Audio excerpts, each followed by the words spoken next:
audio? Speak, Duncan. Oh no. We don't have Duncan's sound. This is great because it worked earlier. This is fantastic. Hold on. Can I add Duncan's sound? Please don't. I can't cope with it. Okay. High definition audio device. Speak, Duncan, speak. 1, 2, 3. Oh my god. Oh my god. Oh my god. After last night's shambles. Okay, guys. So look, welcome to the happy birthday stream. Here's what's happened. My laptop's still broke. I keep going on about that. That's very much my thing.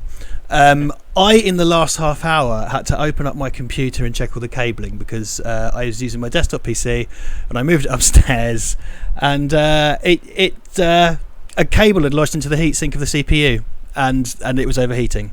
So this stream has been very stressful. Last night's stream we did from Duncan's laptop and we didn't have any audio and everyone very kindly held on Patreon for about 40 minutes. So we're quite stressed, weren't we, Duncan?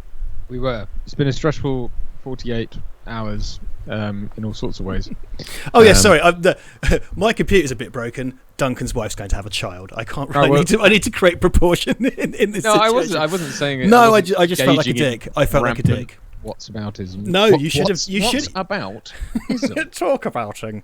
Yeah, you should do. You should because my problems are mere trivialities. But here we are. Yeah. Happy birthday! Yay! Happy birthday! Mate. Monday is. We're celebrating. Birthday. I'm celebrating with mint tea. Oh, I had an banana daiquiri because Ivan very kindly. I think I've made it clear to Ivan that I'm quite stressed. I just got a text going like, "There's a banana daiquiri here if you want." I was like, "Yes, I do." I'm trying not to have a drink because I got really drunk at the weekend at the Cotswolds. That's the most middle class thing I've ever said. And I thought, I better not. But a single banana daiquiri to aid me, I think that's good.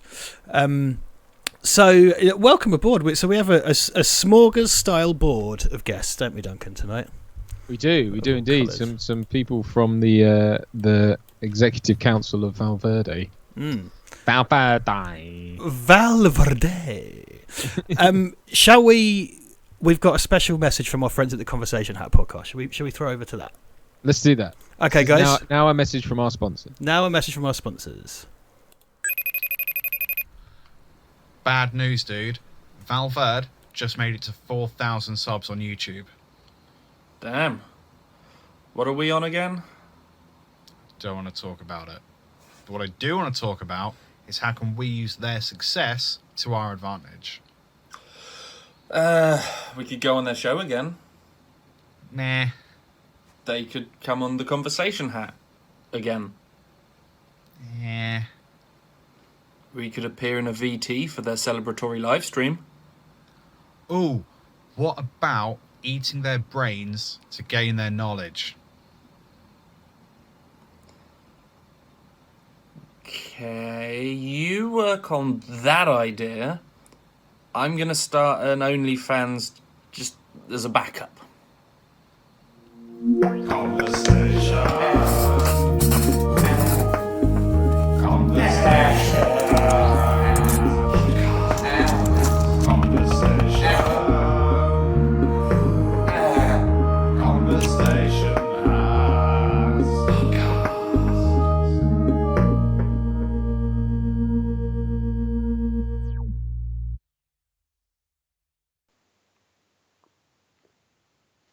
Look at that, those lovely boys. Look at those lovely boys with their lovely message. Ben smothered in peanut butter and Liam about to engage in an act of cannibalism. Makes me very happy. So there you go. We got a few more things to throw away to in the rest of the night as we come and go. Someone's just asked, the official birthday is Monday, 3rd of August. I did a little check today. Oh, okay. Is that when we put out our first content? It is. Do you remember? So what we did was Reminiscing. First thing, actually, the other thing is it was originally a 4,000 subscriber thing, but it's bled over to the birthday, which is quite synchronous.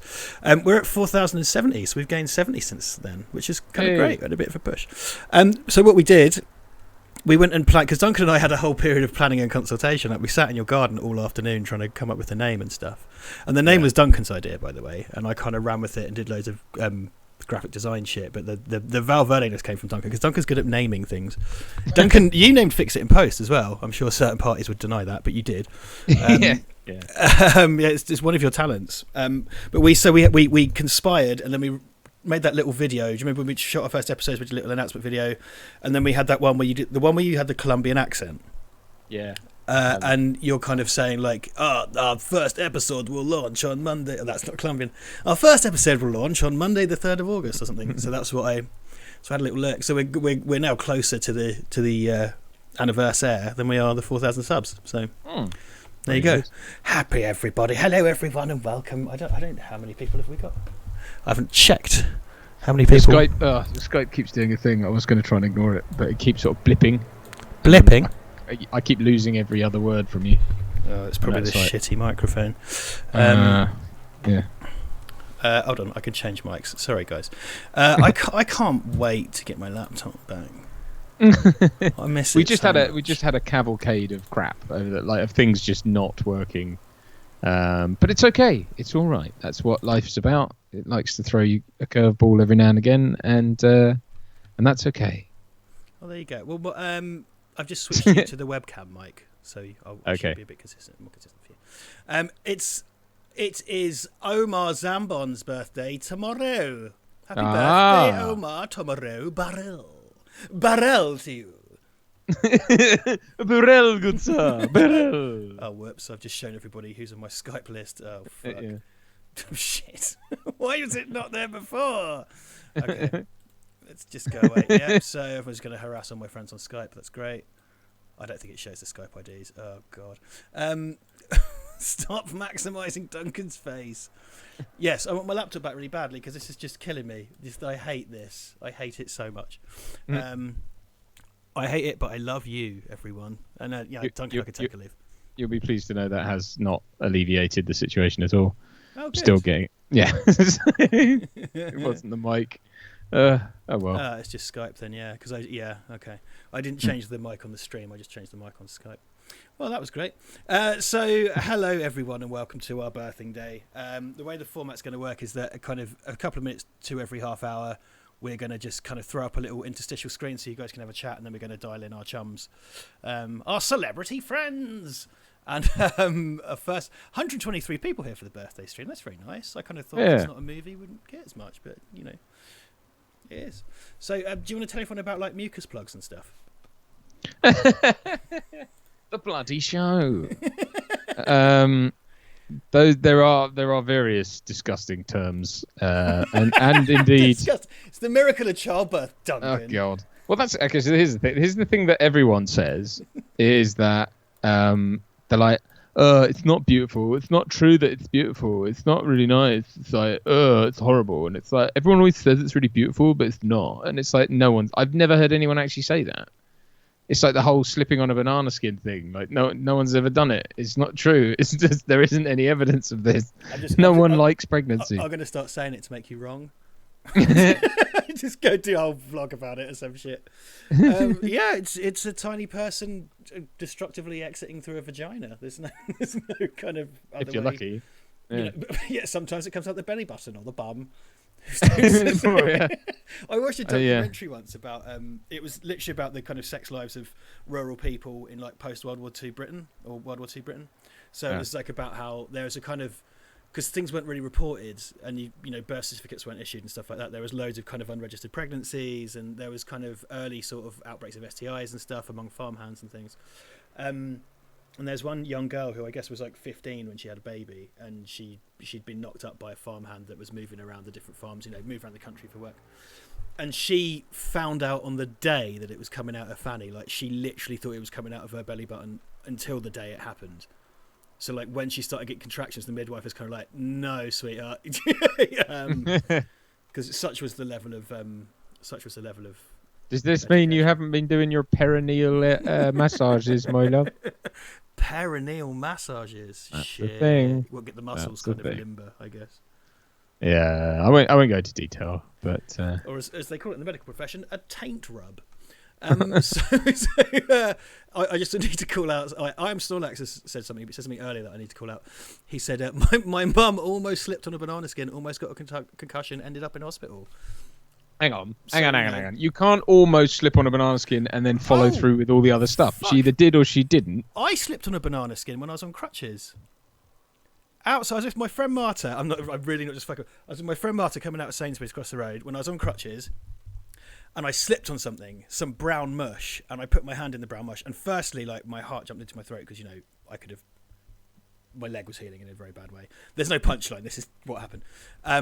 And I reached down and had brown goo on my hand, assuming it was dog shit. I gave it a sniff just to know what the damage was.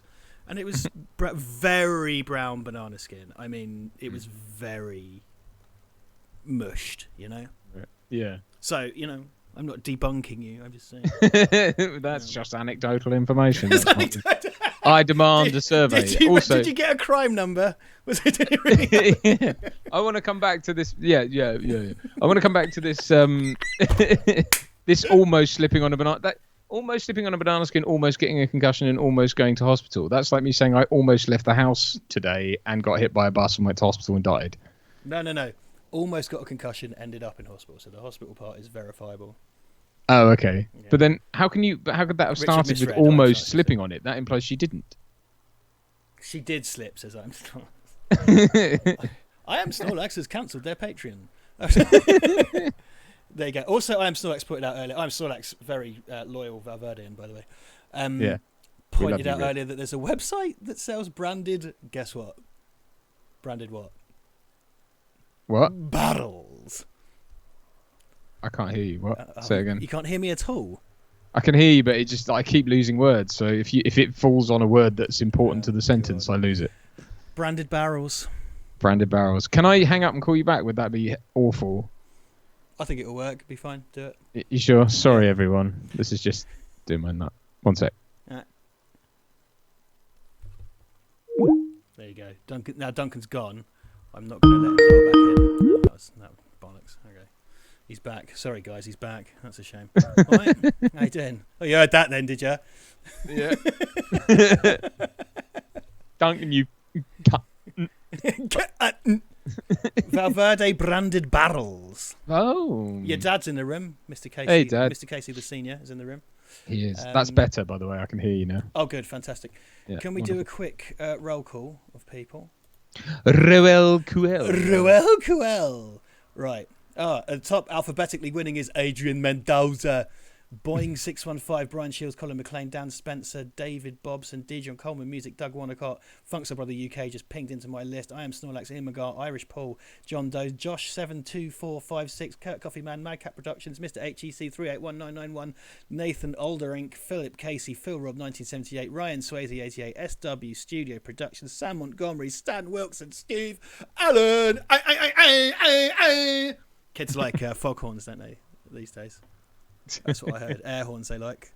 Yeah. They like dubstep and air horns and I think happy slapping and meow cat. That's it. That's the one. That's what the kids like. Doug Wanacott very astutely points out, say every word twice, Richard. Duncan will hear half of them. Thus it will sound like a normal sentence. Not if I hear the...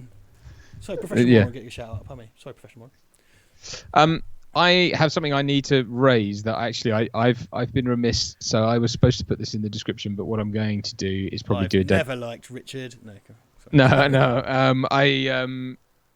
Apologies, but today has been utterly manic, and literally I've been working non-stop, and so's Richard, and we haven't had time. But what I'm probably going to do is do a dedicated video. But I wanted to give a fairly solemn and what would you call it? Palliative shout out to James Harris, who I don't want to share too much of what he's been going through recently. It's his story, and I don't want to kind of it's very personal for him. But basically, James has suffered a really, really awful loss recently. The loss of his wife, quite unexpectedly, and in a really, really horrible way. And there is a GoFundMe for him and his son that I had wanted to get into the description for today, but I haven't had a chance. So what I'm going to do is I shall post it into a comment now, but I just wanted to put it out there. But really, more than anything, I think I just wanted to get your kind of collective well wishes and love together for James, because he's been a real big fan of us. He's been, a supporter of us. He's a Patreon. He's really kind of gone to bat for us over the years, and for this to happen to him is completely just awful. And so whatever you guys can do, if you can reach out, even if there's, you can just send him some love, or if there's just any advice, if any of you've been through something similar, I'm sure he'd appreciate it. So I just wanted to put that out there. But as I say, I'll probably do a dedicated video just so that it's all clear. But there you go. But I'm going to pop that in the comments now. So thank you. Sorry to hijack. No, please. So please, everyone, send your very best to James, because obviously today is a happy day, but not all things are happy all the time, and Sure. not everyone's feeling as good as you might be. Indeed. So even if it's just like a fart noise or a silly hashtag or whatever, just send James your love, as we are. So take care of yourself, James, and your son. Indeed.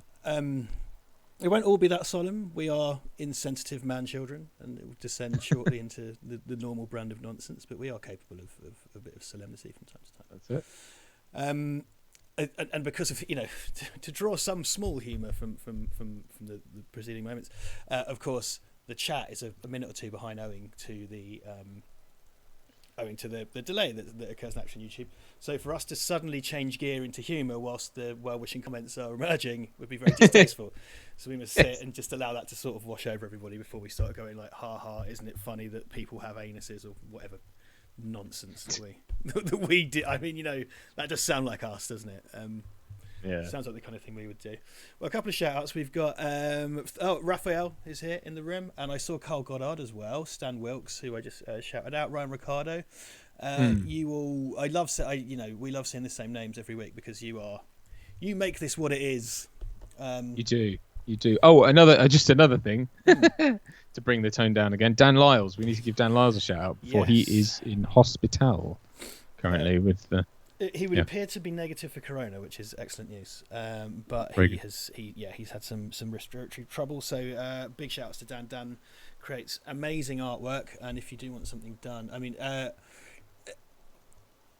Dan is so good that I don't know, Duncan, if it's your cup of tea, but there's a pretty legendary British kind of horror artist called Graham Humphreys, and he used to do a lot of stuff for Deadmau5, and Dan Lyles followed on from Graham to do the Icon poster. That's how good. That's how good Dan Lyles is. There you go. And he's available for commissions when he's better. So if you follow his Instagram and stuff, he recently had his Bill and Ted poster retweeted by Alex Winter himself, which is pretty amazing. Pretty nuts. So Dan Lyles is there. So that's a thing. So we've got what we've got going on today. So I'm going to talk through the roster of guests, if I may, if that pleases the room. By which I mean you, Duncan. I'm sure it does. Yes. Sorry. Yes. So I just phrased that in a weird way. So 8 o'clock. We're in the arsing about 30 minutes. The traditional arsing about 30 minutes. Thanks for joining us. We're in a period of sobriety. We quite often drink, but Duncan may be called away, over into his wife's situation, and I feel like my liver probably needs a break, so we're going to do that. 8:30. Ellie's coming on. So Ellie has been working behind the scenes of Val Verde since the very beginning, or the very-ish beginning. She works very, very hard, and she's just come back from a break. So a bit of a break, and the reason our social media is quiet is because Ellie does the social media. And under no instruction from us, she's like a fucking tweet and Facebook post flinging machine. So all that stuff that goes on in character, absolutely flinging machine. And she posts stuff all the time, and I see you guys interacting with it, and that's because of Ellie. She works her fucking ass off. So I'm censoring my swears because I was working. I was working for once today, which is nice. I was filming with a dude who has a 6-year-old daughter, and I'm used to just swearing, and I just sort of like not swearing, being very good at it, and I keep sort of like censoring my swears, which I probably should do anyway. So Ellie's going to come on. You'll be able to see Ellie's face, and we're going to talk about Beatles on film, the Beatles on film with her, because we've given that kind of we've given that latitude to people, and it's like you can talk about whatever the fuck you like. So he's going to come on. And you can ask any questions about running our social. That would be fun. So we're gonna do that. Oh, I see Max Fitzpatrick. Hey Max, how you doing? Say hello to your pop for me. So yeah, Ellie will come on in a bit.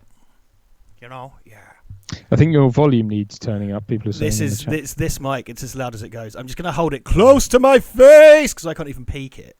Oh God. Quiet. So I'm sorry. I'm sorry about that, guys. I'm going to be a bit quiet. I'm just going to project as much as I can. Is utter dog shit. That's That's shit. what I gotta say. It's fucking dog shit over there. I could put the mixing desk in. It's just like this computer's so. The reason I'm not using my shotgun mic is this computer's so shit that the other day I plugged all these USBs in to try and do a normal stream and my mouse stopped working. Right. And not in a kind of like, you know when it goes because it's unplugged or whatever. Right. Just didn't work. Just died. Just went no. Honestly, I'm not kidding. Like, so hanging off. I built this computer myself about 5 years ago. It's cable management going on inside. But if you know, like, it looks sort of like an Ethernet cable, one of those clips with like a clip on it that drives it home. You know. Mm-hmm. I went through all the computer, and one of those was jammed right into the heatsink fan. The RJ45 cable. Similar. Imagine the form factor. Right. And it jammed right in and was like an anchor on the fan, so the fan couldn't move. So basically, it was overheating the core temperature, and I had to then root around inside. That was terrifying. Like scraping the bottom of a the box. barrel. Lol. Yeah. So that sucks. Oh god, it's so horrible. I actually phoned up Duncan twice, like really worried, like not worried, but just stressed out. I'm Snorlax. The PSU was I people love this. This was a correctly rated PSU when I bought it. This system has started to decay because it's been for a lot of punishment. So I think this PSU needs replacing. It's quite a nice one. So it's correctly power rated and stuff. It's just it's dying and it's been dragged out of retirement like Rocky 9. You know what I mean? Just for the one last fight.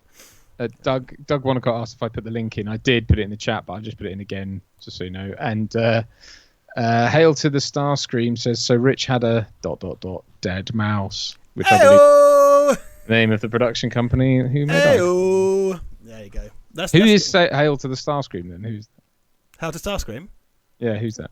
Oh, it's regular, just Val Verde regular. Oh, okay. I thought it was someone from Dead Mouse. No. Not unless Hail to Starscream has been sneaking that past me for the last 2 years, which is not beyond the pale, No? It's not unthinkable. I wonder if I could just open up a filter and just boost my. Oh, I might be able to boost the gain on this a little bit, thus creating more louder motor. More louder motor. Why am I doing that? Stop it. Yeah, it doesn't really seem to have helped any.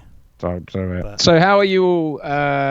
But how are you all finding Val Verde at the moment? Obviously, we are now a good getting on for what is it? It's August the weekend. It's August tomorrow, I think. On Saturday. Yeah. So what are we, like 4 months? We've been in lockdown or whatever, kind of, and well, I think it started in March, didn't it? So would that put us at 5 months? May, June, come to August. Yeah, I mean, getting on for 5 months. So it's been a bit weird. I mean, like for us, it's done quite well. It's kind of gone gangbusters, but obviously, it's not. Our output isn't. It's been on a war footing for the last 5 months. So it really feels like that, doesn't it? Yeah. Like the fucking French resistance, like. It's that weird thing. Exactly. Yeah, it is odd. I mean, because we haven't been doing the regular content, so we're doing these once a week, which are not premeditated with the odd things snuck in. We saw each other in a car park back in April, was it? Or May? When we got the posters printed, I had them delivered to me, and then I had to go and drop them off like a drug deal in Wisbech. So that's been... That was when we saw each other. Was then? Yeah, it's odd. I mean, there are plans afoot to get things back, but now there's talk of a bloody second wave and stuff. So, maybe not. But I mean, this has worked for us. It's worked for us. Like, I don't mean that in a ghoulish way. Like, but it's kind of it's done okay for us. Mm-hmm. Oh, the Wing Kong Exchange just gave £10. Can't stop for the whole show tonight. Here's some bison to us to keep up the good work. Thanks for the lows. Wing Kong Exchange is also a fucking OG Valverdian who's comments on everything, comes to everything, and participates like crazy. So we are very grateful for you, sir, and even more so for the super chat. So thank you. Mm-hmm. Yeah, absolutely. I'll just let me just check the PayPal situation. Doug Wanacott says, I like the mini reviews and the industry chats with Duncan. I did kind of like... See, the mini reviews didn't do very well numbers-wise, but I really like doing them, and I've got another one that I'm writing, so I do want to do another. I've just had my work kicked back up, so I've just been shooting the last 2 days, and I've got another job coming up in August, which is great, but that kind of puts things on my plate. Shout out to Jude. I met Jude once with Ellie at Comic-Con. Hi, Jude. Nice. Jude's here to see Ellie's going to do a bit very shortly. I'm going to throw to an interstitial at about 2028 so we could dial Ellie in. Okay. I've got some shout outs to do from PayPal. On that industry stuff, just to let you guys know, I have in the can a chat with Mark Price, as promised, in the same sort of mold as the one I did with Brad. So that's kind of cool, and that's a good just over an hour, I think, of chat, which is going to be my words, honestly, I've been writing all day, so my vocab has completely gone to shit. But it's going to be wendling its way there as soon as I can get the time to just cut it together. Oh, and Mark's going to be sending me some exclusive footage from his latest film. Oh, from June Skipper. So, yeah, June. Isn't it June Skipper or June Drifter? June Drifter. There you go. Sorry, June Drifter. Sci-fi. Sorry, Mark. Sorry, Miss Person. So Peter Stambridge sent us a £10 of the pounds, saying, or Pete S. If we read this out. Sorry, Pete Stambridge. I just read his whole name. Sorry, Pete. Sorry, Miss Patterson. Sorry. Jackson pulling a Mooney on stream was my lockdown highlight. Please don't do it again. Happy anniversary, 4K from a live stream lurker. Sounds like we're getting a Mooney stream. I've just completely doxed Pete by reading his whole name. Here's his mother's maiden name and postcode. Yeah. Given name. What does that mean, given name? Anyway, Daniel Spencer sends us £5. Thank you, Daniel. William Hunter sent us £19.12. I think done by it. I think, again, some people pay, I think, using like a thing as if they're buying something from us. So that means PayPal gets to take a cut, which is really it. So you sent us £20. We got £9.12. And your address. So watch out with that. Although I suppose you'll be after a poster on that one. We'll also I'll make sure you get one of those out. I think, isn't that right? Have I got that right? I don't know. What did he did? Wait, what? I don't know. Shut up, Duncan. He says, "Happy birthday, gents! Greatly enjoy your output. Keep up the good work, and thanks for helping make it lockdown bearable. Thank you, William. Just William." Kieran Swain sends us £3.48. Thank you. As an early birthday gift, have all the money left in my PayPal account. Thanks for 2 great years of solid entertainment. Cheers, Mate, Kieran. Pleasure. Very a kind couple of of super chats. Would you mind to do the super chats as well, and then we'll throw over to the... Not at all. Yeah, just very quick. Andrew Cap Bits sent us £20 with no message. So thank you, Andrew. Okay. Very much indeed. Super chats. We've got Captain Meat Adventures has idea for Watch Party 3. Idea for a watch party. 3 versions of the same story. Dracula from Hammer, Universal, or Coppola. That is We're think-abouting. There you go. So that's it. That's Justin from the Rad Crew gave 50 Norwegian kroner super chat. Ironically, sounds like an Alan Partridge pitch for a show. Anyway, here's one. Hope you guys are well. Super chat. Okay, I'm going to throw over to the little intermission screen so you can all have your chats on screen and have a chat. And we're going to go get Ellie, and we'll be back. Love you. Bye. Bye. Okay, cool. Let me do it.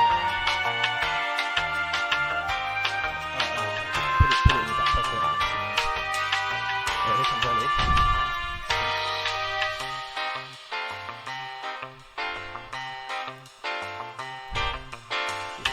Ellie? Oh, it's cool.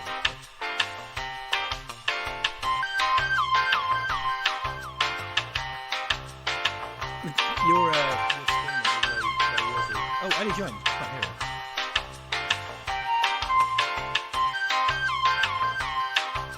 Is your mic and video turned on? You're in the call, but you can't see it. That's the voice. Oh, this is going to be like one of those going live call-ins. That's great. Oh, here we go. Oh yeah, you're not gonna. Where are you? Oh no, you've got your magic background, haven't you? Of course she is. Okay then. Well, okay, grand. Yeah, you're not gonna be able to see me.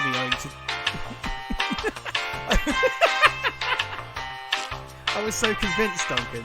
It's only when I saw around her headphones that it's not. Okay, fine. Right, good. You can hear us okay. Cool. Alright, so we're going to go back for a couple of minutes. So, Beatles on film is what I'm saying.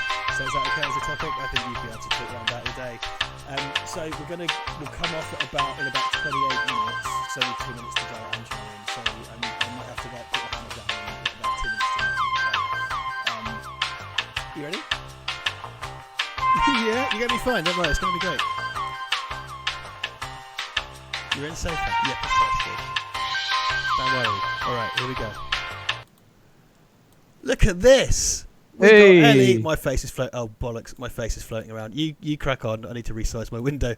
I'm nestled betwixt the two of you. Hold on, look. He looks at Duncan. Very quickly say, Sean Dana has sent us $4.99 and said, hey lads, congrats on the 4K, super proud of you, Viva Val Verde. He sent that just as we went to the thing, so I just thought I'd throw that in as it disappears off my screen. Welcome, Ellie. Hello. Welcome. Hey. So how are you doing there in Abbey? Yeah, good. Overheated. Yeah. It's quite a cavernous room. You can't be that hot in such a huge room. Oh, you're funny. Oh, look, it's Richard being withered by a woman. It's the story of my life. Just shut up, you bald swat. Oh, I would never do that to you. It's fine. I enjoyed it. It's all right. Right, so we're here to talk about depictions of the Beatles on film. Yes. That's our discussion, and you're very Abbey Road appropriate. So to me, that would be, the one that I really love is Yellow Submarine. Yes. Like, that's the one. But the other one that's kind of talked about a lot, and I think kind of relevant perhaps to our audience also, is obviously Hard Day's Night, 'cause it's directed by Richard Lester. I love Hard Day's Night. Absolutely love it. Because you're like, if you don't know Ellie's like a Beatles super fan, aren't you? You're sort of like Beatles goddess. So talk us through it. I mean, what are your opinions on those movies? What's your favourite one? When did you first see it?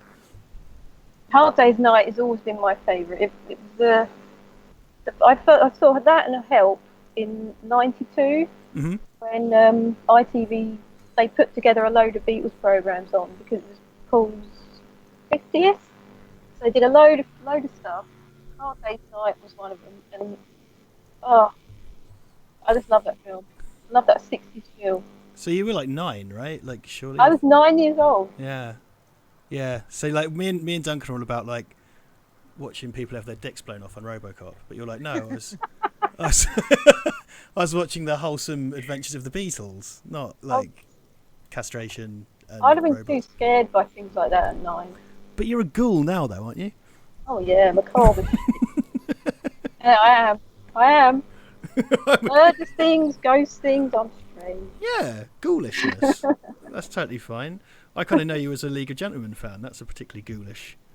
Yes. Well, once. At once, yeah. No, we don't talk about the unpleasantness. Not quite so much now, though. So, Duncan, you're a musician. What are your thoughts on this?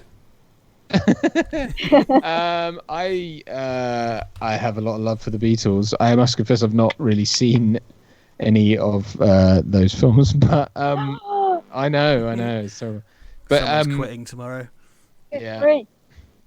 I think the atmosphere in our social media is about to turn rather sour. Bloody Katie. Yeah. But I know it's not because I hate them or anything. I'm a big lover of the Beatles.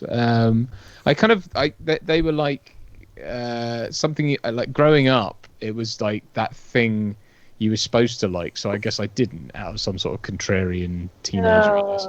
But no, honestly, but as I started teaching myself guitar and everyone I had reverence for turned out to be a big fan of theirs and was influenced by them. So of course, naturally, I realised what I was playing was influenced by them. So it brought me back. And I think I learned Blackbirds and stuff like that, and really started to get into it. I've learned a little bit of that, but Jesus, is it difficult?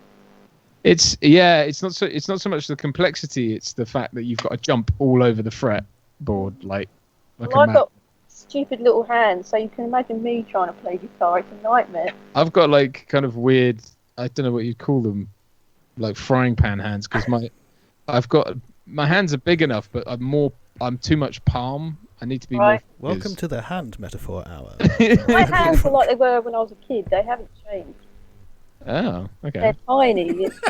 Yeah, but you make it sound like Deadpool when he's got like the little doll's hand. It's not like... Could you not play a ukulele and people would just think it's a normal sized guitar? That would fit. These guitars are small, but the ones out there are far away. Oh shit, Ellie! When you did that, you disappeared like the background stage. I still make this thing. It's amazing how they can do that now. I didn't realise Skype had the fake background thing. It's Do you not have to I have actually been in there. I have been in the real place, which is amazing. I have been in it. Have you been in Studio 2?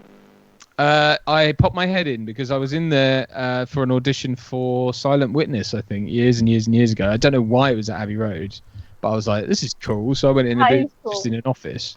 But I did get to stick my head into the studio, yeah. So it was pretty cool. Is it nice and quiet? It was quite, yeah. It's like a weekday. There was nothing going on. I don't think. I'd kill for that. Yeah, that's cool. Isn't there a movie where Stephen Dorff plays like Pete Best or something? Backbeat. But does he play Pete Best? No, he played Stuart Sutcliffe. Oh, Stuart Sutcliffe. Okay, not Peter Sutcliffe. Yes. Yeah. Okay. Yeah, because I always thought that. I thought it was Pete Best. And I was like, what? The guy from Blade? Really? Okay. Good. Get the blood god from Blade. Okay. No, he does resemble Stuart Sutcliffe. Actually, it was good casting. It was. Okay. Fair enough. Yeah. My one was always it was always Yellow Submarine for me, and it still is. And coincidentally, my brother just popped up in the chat, who's an admin. So don't say fuck or bugger. Oh, hello, Noel. Our mum and dad, or particularly, I think my mum more than my dad, but my dad was always kind of musical, and he was like, yeah, he did guitar ponce, but that to us was just another children's film. Yeah. Like, and it's only as an adult, so I still watch it like every now and then because I love that movie. But you watch it and just kind of like, whoa, this is really quite, because it's quite dark. It's not that it is dark, but it's not overwhelmingly dark. But it's fucking psychedelic and 60s and weird. It is. But it's so weird that it's not their voices. Yeah, I know. It does very much feel a little bit like. Do you want to make a film? Well, we want some money, so sure. It's not as bad as the B-Tunes, but yeah. We'd like some money, please. Imagine you can't have the money. Can you do a Beatles impression? What? Okay, you're in. But I'm from Birmingham. What the hell? He's a real nowhere man. Davy. Because they turn up in the because there's two unique songs though, right? Isn't it? Hey Bulldog. Hey Bulldog's in there. But that's like unique for the film. Is there one more or two more? God, all together now. Sorry, I tried to make that tense. Yeah, it may be all together now, or is Nowhere Man, or is that? Because I don't know. You're the one who knows. Is Nowhere it Nowhere Man? But that's from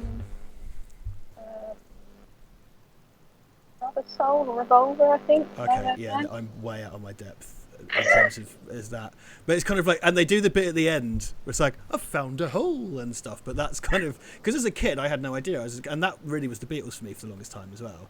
So that's the Beatles, and then it's just that it's not, mate. He don't like John Lennon, do you, Rich? I love you, mate, but he's definitely a bit of a cunt. I'm sorry. I know he had his faults. I'm just saying that to wind you up. I tell you who doesn't like. It is coincidence, but like you're on now and Frank's on last, and Frank lives in Liverpool, and Frank does not like the Beatles. And I wasn't worried in any way the two discussions would bleed over. But we met up in Liverpool and we nearly came to blows in the grapes about it. Sure. Yeah, because he'll bloody tell you, won't he? He'll bloody tell you. Oh yeah. Oh yes. Blunt as hell is Frank. Yeah, saved him for later. That's Val Verde After Hours. He's on After the Watershed. Yeah. The air is liable to turn rather blue. Rather blue. You're the sweetness and light, Ellie. Like it says 9 o'clock when Angelo comes on, he's going to be wearing a T-shirt that says "cunt" on it, and just. I have got John on. I have got John on tonight. It's kind of a T-shirt that says "cunt" on it, isn't it? She's got John on, you know. I'm only playing, Ellie. I'm pulling your leg. Because I love the Beatles music and everything. I'm just like, I tell you what I did do was I doing a gaming stream one time when I'd just come back from Liverpool and I was in a kind of foul mood. You two did a live stream and you were saying I was just slagging John how Lennon. many fucking times can someone say, and that little boy grew up to be John Lennon? And I just died laughing. And it gets worse because the woman saying that was the lovely tour guide we had for that trip. She was so nice, but I think after 2 days of it, I was in a bit of a wobbler. And I'd met up with Frank, which was like a compound fracture of being down on the Beatles. Yeah. Whereas, because Liverpool's beautiful. Liverpool's an amazing city. It's lovely. It is lovely. I miss it. I haven't been for months now. Can I throw you a question from the chat, Ellie? Yes. Worms T17 asks, what did you think of Danny Boyle's Yesterday, a film set in a world where the Beatles don't exist? It was sweet. It was different. But it's so hard to try and imagine a world where they don't exist because everything they did is so seeped into popular culture now. You know, fashion, music, people who like Oasis, for example. Oh God, massively. Oasis without the Beatles? I don't know. Oh, they are insanely influential. I watched a kind of thing about because a lot of kind of hip hop and stuff clearly is very sample based. And that's something that George Harrison was way ahead of the curve on because he was he was taking like sitars and reversing them and laying them over tracks and pitch shifting them and stuff. Like in terms of his production, he was doing that kind of sample based cut and paste stuff way before other people were. Ahead of his time was George. And he produced the Monty Python films, didn't he? He produced Life of Brian and Life of Brian wouldn't have been made if it wasn't for George because they couldn't get the money for it because of the subject matter. Yeah. He said, "Oh well, I want to see it made." I want to see it made. A few years later, someone shot that young man. JH, that was my awkward segue. Just to say, JH sent us 50 Norwegian kroner, which is those crazy Swedes. Yeah, exactly. And this is more what they sound like in Norway. There is a cat in the washing machine. John Williams has recorded a bunch of scores at Abbey Road. So there you go. Yes. That's very true. Yes, very, very true. So, first up. What are the kind of how do I phrase this? Like the kind of Beatles centric films that aren't, like starring them, or even centric, like kind of tangential Beatles films, like Backbeat I mentioned before. But like, what else is it? What's the Tom Hanks one with the? That Thing You Do. Oh yes, that's such fun. That's so based on them. He directed that, didn't he? Yeah. Yeah. Yeah. Oh, what's that? Really, really early one they made. And it was so awful, but I can't even make it. I'd have to say my favourite Beatles album. Go on. Is the best of the Beatles. Oh, I saw that coming. It's a partridge in It's a a partridge. partridge. It's a partridge. So happy. It's a partridge. It's all we know how to do, Ellie. It's all we know how to do. You know us. You did watch it again, did you? You said you were going to. What's that? Hard Day's Night. I didn't have time to. I'm sorry. I know. I'm sorry. I was trying to fucking fix my computer, and I wasn't planning to watch it in the hour before the stream, but I don't. I watched some highlights of it on YouTube, so I could do something, and I did a bit of reading about it as well, because I didn't want to kind of leave you totally out at sea, because that is a hugely influential thing. Like that's one of those things that's so heavily referenced. That the source has disappeared. Like you have people running through taxis but people just do it without necessarily knowing what they're referencing. And it's so nonsensical as well because you've got that shot where they're outside running alongside the train and on the bikes that have suddenly appeared from nowhere. That you see a lot of that because in Superman 2 you see a lot of that surreal humour with Richard Lester. Yeah. John, get us some bikes, okay?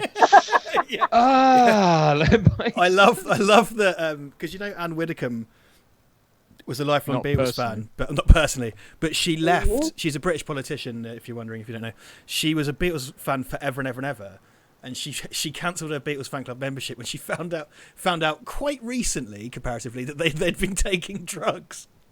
It's like, not the Beatles, no, not those nice young boys from Yellow Submarine. Has she read anything about them ever? Half the Magic Dragon, anyone? Jesus Christ. I thought that was a lovely song. About the dragon. I am the Eggman, I am the walrus. Yeah, just normal words said by normal people who are just doing normal things. Too many mineral waters. Oh, it's just like, yeah. I'll have a tonic, please. No gin. Which puts me in the mind of what I've seen frighteningly recently. I mean, I'm going to go off on a tangent because, fuck it. The ubiquity of gin really annoys me, and all the stupid Ponzi fucking tonics really fucking annoy me. But what I've seen really is recently is non-alcoholic gin that costs the same as actual gin. Oh, Seedlip. What's Yeah, the we've point? got that. We've got that. It's fucking 35 quid a bottle. It's Fuck ridiculous. me. Talk about going to a brothel and having a wank. It's really... I won't, but yeah. It's, because you're a married man. well, that's all. That's the only way I can enjoy it.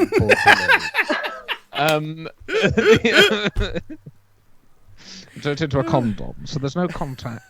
I don't understand. Disgusting. I don't understand why we've only got a Neither do 3% I. female audience. I really don't understand it. I don't know what's. Yeah. Oh, you two don't change, do you?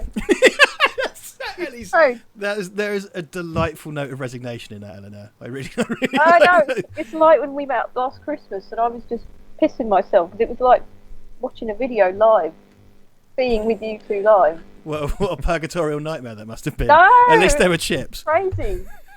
Well, we did. Ellie, like, I don't want to dox you, but did you want to tell people about what was filmed where you are from? You don't have to. Yeah. World's End. World's End. Yeah. So Ellie showed us, like, we had a kind of mini tour of World's End. 10 minutes. I suppose they're all pubs. Nah, we drew it out. It was at the beginning of the evening and the end of the evening. The Wasn't train it? station was a pub in the film. Oh yeah, and there's the cinema, and there's you showed us because I think the other one was in it was Letchworth. Summer in Welling. Summer in Welling. Summer in Welling, yeah. So it's kind of split the difference between the two. Yeah, you're steeped in it. I work in the Mermaid. That's quite fun. Yeah, that is quite cool. It's a really lovely building, that as well. Oh, I miss it. I miss work so much. Are you guys going back though? Didn't you say on Facebook that you're going back soon? 24th of August. There you go. Go see the Oh, movies. nice. But Oh, not can we Christopher. give a shout out to Gordon? Oh yes, Gordon watches. Gordon, My yeah, boss, Ellie's Gordon. boss watches this. Watches this crap. I Yeah. wonder if he's on tonight. Hi, Gordon. Gordon, give her a raise. Give her. Give her a raise. Do Give it her a now. raise. If you guys got any questions for, by the way, like I know I really looked at the chat much, but Ellie does do all the social media. So if you've got any questions for Ellie about working, I here- apologise if you ever get bored. I really do. I don't do. Honestly, it was an absolute fucking shambles when we were running it. Justine has just given a super chat in Norwegian Krona. Ellie, are you familiar with the song McCartney did for the 2014 video game Destiny? McCartney did a song for No. Destiny? I had no idea about that. Oh. Yeah, you know, it was about destiny. You know. It was about Destiny. My name's Paul Yeah, McCartney. you know. That's it. You just got to sound like you've got a cold. No, I mean. See, Serafinowicz does a great one, doesn't he? Because he's a Scouser as well. But his Beatles impressions are on point. And he was when Zemeckis was remaking Yellow Submarine, which ended up not happening. He was going to play Paul in it, supposedly. Because he's quite storied as a voice guy. He did Darth Maul and a few bits and pieces. Yeah. And that's kind of. I'm sort of like, I don't see the point in remaking Yellow Submarine. I know Zemeckis' whole bag is to do, because I imagine that would be a kind of. You couldn't 3D improve thing. on it. What's the point? Well, I kind of think as well. Yeah, you'd have to have a really clever idea, because essentially it's essentially a jukebox musical, isn't it? Which I have no problem with whatsoever. But I think it relies really heavily on its art style, and the only thing that made me kind of go like, oh, okay, was Serafinowicz, because I think that'd be really funny. Because he did have you seen his stuff when he's McCartney on Funny or Die? Peter Serafinowicz is McCartney on the Funny or Die sketches. Yeah, I don't think I've ever seen them. He did Ringo on his own show. He did. Here's the Ellie Duncan crossover. Actually, he did. There's a sketch on the Peter Serafinowicz show where Ringo Starr submitted a version of the Goldfinger theme tune, and it's just this. what is it? They say they say his finger's gold. He's got a gold finger, and it just goes on for ages. And then he kind of goes, but then by the time I'd finished it, the film had been out for 4 years, so they rejected it. Or whatever. And there's one Funny or Die one where he plays kind of serial killer McCartney, I think. And it's just he's a really great. He's not as good as Duncan, obviously, but he's a really good impressionist. So he does. No one is as good as Duncan. The only actually, I remember as a kid I used to watch a lot of Thomas the Tank Engine, and that was narrated by Ringo Starr. Yes. If you remember the Fat Controller. That is something that. So I was obsessed with Thomas when I was little. Oh. Me too. So to me, Ringo Starr was the name at the front of Thomas the Tank Engine. So he was a Beatle after that for me. Me too. Yeah. I loved him as a kid. Because they did all that. Have you been to the Nene Valley Railway here with the Thomas Tank Engine? Yes, they still do it as well. Yeah, they're still there, and because it goes right past, like, we're very close to it. The track runs under the parkway that's just up the thing. But that's also, they film a lot there. So James Bond's stuntman twatted himself on a signpost for Octopussy going on down there and ripped his leg off or something horrible. Wow. I know, it's pretty horrendous. There's a lot of stuff that goes like that. The opening stunt to Mission Impossible Rogue Nation, where he hangs on the side of the plane, that was shot at, I can't remember the name of the airfield now, but it's basically just up the road from us. I really wanted that to be when he hangs off with Thomas at the start of Mission Impossible. He hangs off, yeah, like, well, because that was a meme for ages, wasn't it? They comped Tom Cruise out of that and just stuck him on things like Nicolas Cage's head. And Right. like he was, like, hanging on. But yeah, that was that. Because if you look at it's supposed to be in like like Belgrade. I can't remember where it's supposed to be, Belgrade or somewhere like that. And it's like, but then you look at when he's taking off, you can just see all the traffic driving on the left. It's clearly the sort of British mundanity just oozes out of the floor. Just wet and grey. Yeah. Just very quickly, sorry, Will New sent us £5. He says £5 for Ellie doing a £5 fantastic for job. As propaganda minister, it doesn't go unappreciated. Unfortunately, it's not enough to buy you a pint in London. No, that's true. Fine, that's fine. Just about. We'll do the London meetup eventually when the viral apocalypse is cancelled. I think that's the idea. Because Ellie's quite close to us, so we've had our meetups, haven't we, mate? Before. Yeah. And we will do again. I think we wanted to do The old one for Cambridge. Comic-Con, but- Yeah, that's it. Yeah, we'll do it all again sometime. One day, but let's not be wistful about again the viral apocalypse. That's just sad. Sad. So yeah, look, Ellie busts her ass, man, and we tell her sometimes just to chill out a bit, and she won't. We can't stop her. So Sorry. Well, look, that's the work ethic. I'm glad somebody has one because I fucking don't. I genuinely phoned up. I love it. I phoned up Duncan, so I had the fear because the fucking computer wasn't working earlier. So I clearly care on some level. But yeah, so if you again questions for Ellie, just keep them coming because she's here. She's here in Abbey Road Studio, hanging out. I've got the famous staircase behind me. You have, yeah. The control room is up there. There's a piano there. Gonna have a little. What's your plan? Oh, hello. Here we go. What's your favourite Beatles episode of The Simpsons? So we've got mine's George Harrison, and that's the painting of Marge one, isn't it? And Ringo Starr's the kind of fan one. And I hung it on my wall. Oh yeah. that episode was so bad. Once he announced he wasn't going to sign stuff anymore, it was like, oh, I can't watch this anymore. No. I really like that Peace story and love. as well. Like Marge's obsession with Ringo and like the nice painting and stuff. That's a really nice, and it's great. When Homer goes through them and then he finds the one where she's painted her and Ringo getting married. Marge! Because again, the thing of him, like, he does open all of his fan mail. Doesn't sign anything, but he opens all of his fan. Oh, Sam Veal's here. Could meet up in the Four Thieves, a decent pub and an arcade/fairground games on the top floor. Ooh. What does Ellie think of this? I'm Snorlax, and he's aggregated this for us. Real quick, sorry.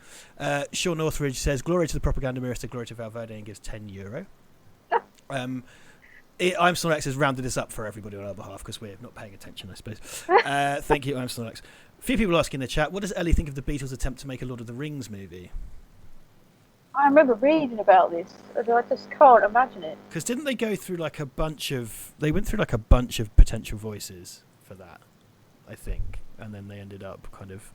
I don't think it would have worked. I think there's a limit, you know. So I think, I think. And I love them, but I think there's a limit.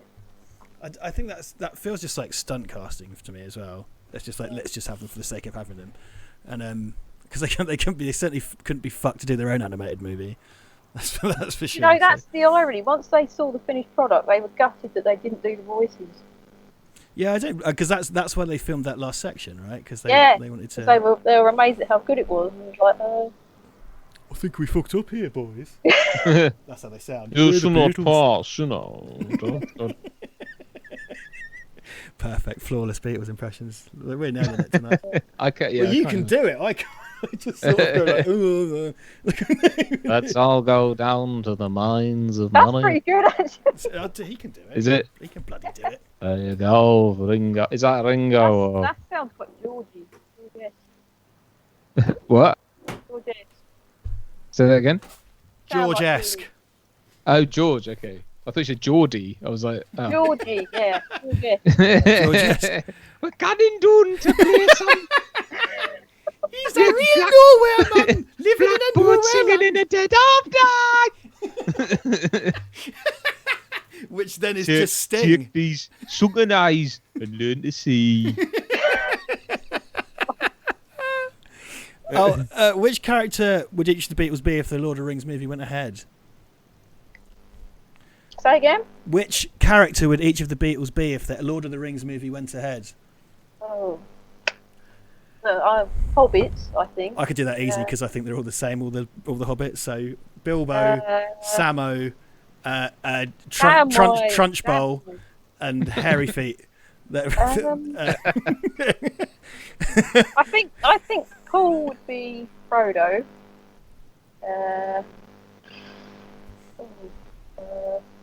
John would be maybe Ringo would be Samwise, and then George and Ringo would be Merry and Pippin. Possibly. Nailed it. I hope all the people that unsubscribed because of what I said have come back because of what Ellie said. And would Sir Ian McKellen, Elijah Wood, the cast have to fill in for the Beatles while they were doing that? I Am Snorlax says John Lennon wanted to play Gollum, Paul McCartney would have been Frodo, and the band hoped Stanley Kubrick would direct it. And yes. George and Ringo would have sat under a big coat and both been Gandalf. Taking turns to play the head. Joe Orton was actually meant to. He did write a screenplay for them before he was murdered. Oh Jesus! Yeah. I think we could get a whole. And the day they found their bodies, he was meant to go and meet with Brian Epstein. Jesus. Talk about it.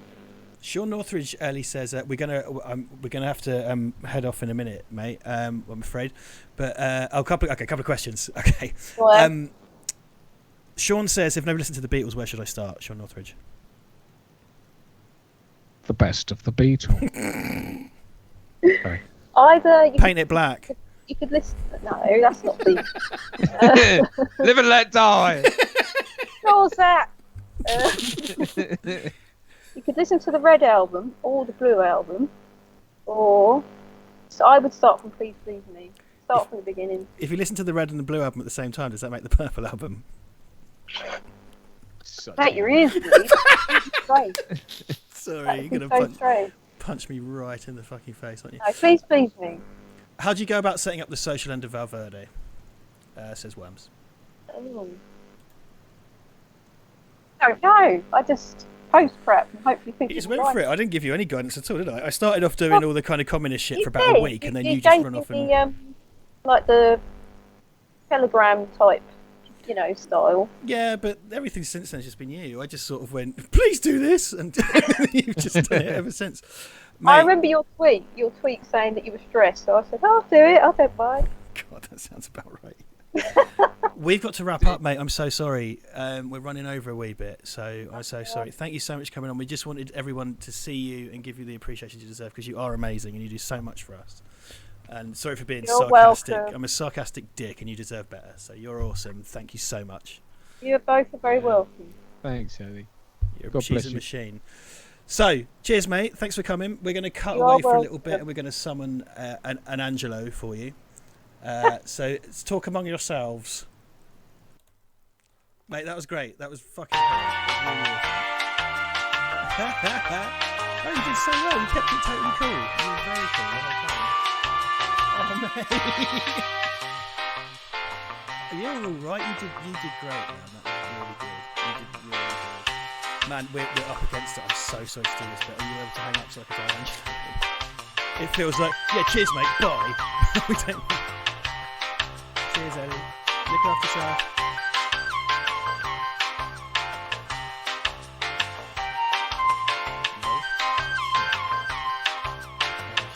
I knew we didn't want to tell. I don't know how to like. Maybe I can get from my end. Yeah.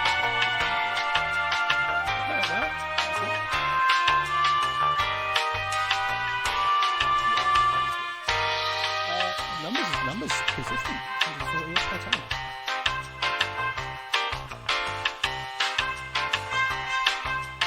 Oh god, I can hear the ominous breathing. Fucking hell. Oh yeah, you're not. Yeah, so you're not going to be able to see me. You won't see Duncan.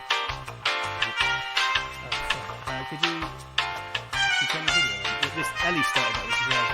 Fuck you. Oh, I left the mic on. Yeah, I might as well carry on. I'm going to carry on through, so I put the mic off. Everybody like that. Good job we didn't say that. Okay, well we're back. You just heard our little thing in between. So there you go. I'll start with the watershed. It's a fine hot mic. We didn't really say anything, so that's fine. Exactly. Look at that t-shirt. That beautiful t-shirt. It doesn't say cunt, but it does say Val Verde. Doesn't it? Doesn't it? I think it does. In a roundabout way. It kind of says that sort of thing. Anyway, lovely to see you both. Thank you for having me tonight. That's all right. We just came off a hot mic. I forgot to cut the mic, but that's fine. We just had telling Ellie how great she was, I think, and then just so welcome. What do you do? What do I do? You do our thumbnails. I do your thumbnails, yeah. I take pixels and I turn them into science. Taking and a there's drink. things that people can take pixels. People can. You can't I mainly drink when I do your thumbnails, but yeah, that's what I do. Yeah, so I make if something you see, pretty to click on. When a thumbnail looks shit, like what you saw today, that's me. When it looks good, that's Angelo. No, it's not too bad. So I've been the ones this week I was borderline sarcastic with, because I was just sort of like I don't have time. I got to slap it on the thing. So yeah, what do you want to talk to us about today, Angelo? I want to talk about Beverly Hills Cop 2, fact or fiction? But so is it real? Is it real? Is it a documentary? Yes. No, I think there's a little bit of a theme going with Val Verde with sequels, and you got off the hook pretty easily with Godfather. Rich, yeah, so Angelo wanted me to watch The Godfather, which I've never watched, and to be a bastard, he just kind of went, yeah, you should watch this 3-hour film that you haven't seen, which I actually did intend to watch. It's just my week went south pretty quick last week. So I'm kind of glad I had a horrible week, because it meant I didn't have to watch The God. No, not really. Godfather is a great film. Yeah, I know. It's it's very much in that pile of things that I just kept getting told I should watch, so I didn't. Because of contrarian, belligerent twattiness. Yeah, yeah. But I managed to get. I love that I managed to get a film degree without watching it. That makes me so happy because this comes out all the time. Yeah, I don't know, fucking oranges or whatever. Fine. But you had some when I spoke to you, Angelo, about this. You had some interesting points to make about the cinematography of this film. I think very good points.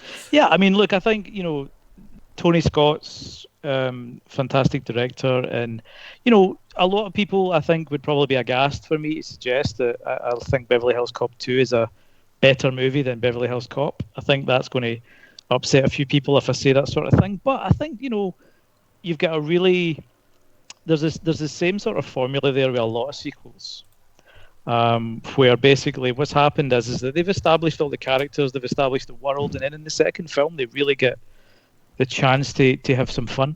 And I think that's what Beverly Hills Cop 2 is for me, it's a chance for them to explore just how fun that kind of world that they created was. And I think it's one of those things as well, like when you're young and you see a film and you're so, it kind of takes over. And Eddie Murphy, for me growing up, was huge. And like all my family, my brothers, my cousins and stuff, we all loved Eddie Murphy. So I was 8 years old when I got Beverly Hills Cop 2 for my Christmas, alongside my Batman toys. Sorry, Mum. Outed Mum and Dad there for poor parenting, but 8 years old, I got Beverly Hills Cop 2. I'm telling Esther Ranson, you cunt. They're going to Mum and Dad jail. So, I don't know, I think it's one of those things that, I grew up with the first movie on ITV where it was cut to shit, to coin a phrase, and I think there was an element of the movies moving more towards a younger audience. And I do think that a lot of the violence was toned down in the second film. I don't know if you guys agree. I think it does feel kind of softer. I think so. It looks like, because something we discussed earlier in the week was like Angelo's theory is that Jeffrey Kimball was, at least one of the inventors of the sweaty action genre. Sweaty action genre. Because he did a few things with Tony Scott, and he did a lot of John Woo's American stuff. And I always associate the sweaty films as being quite hard films, and Beverly Hills Cop 2 isn't so much, particularly even compared to the first one. Not so much. It's definitely a film where the violence is more implied, certainly more so than the first one. I mean, in the first one, we've got a guy getting shot in the head that you see quite clearly, which that kind of violence is toned down come the second film. But, I think the second film, obviously, being, a Tony Scott film, is more polished. It looks nicer. Jeffrey Kimball and Tony Scott just come right off the back of a successful Top Gun movie, and there was no surprise that Don Simpson and Jerry Bruckheimer wanted them to do this film. And they kind of keep to the same crew. You'll find that with Tony Scott films, where he's used a lot of the same editors, he's used a lot of the same guys to do the story, the cinematography. Interestingly enough, he wanted to use Hans Zimmer for Beverly Hills Cop 2, but the studio didn't want it. They wanted Harold back. You can't replace Faltermeyer and Beverly Hills. No, I know, and the music in 2 is amazing, and I do love it, but Faltermeyer was chosen because of the studio, whereas he wanted to use Zimmer. And I thought that would have been quite... What would a Hans Zimmer Beverly Hills Cop movie sound like? That would have been pretty cool.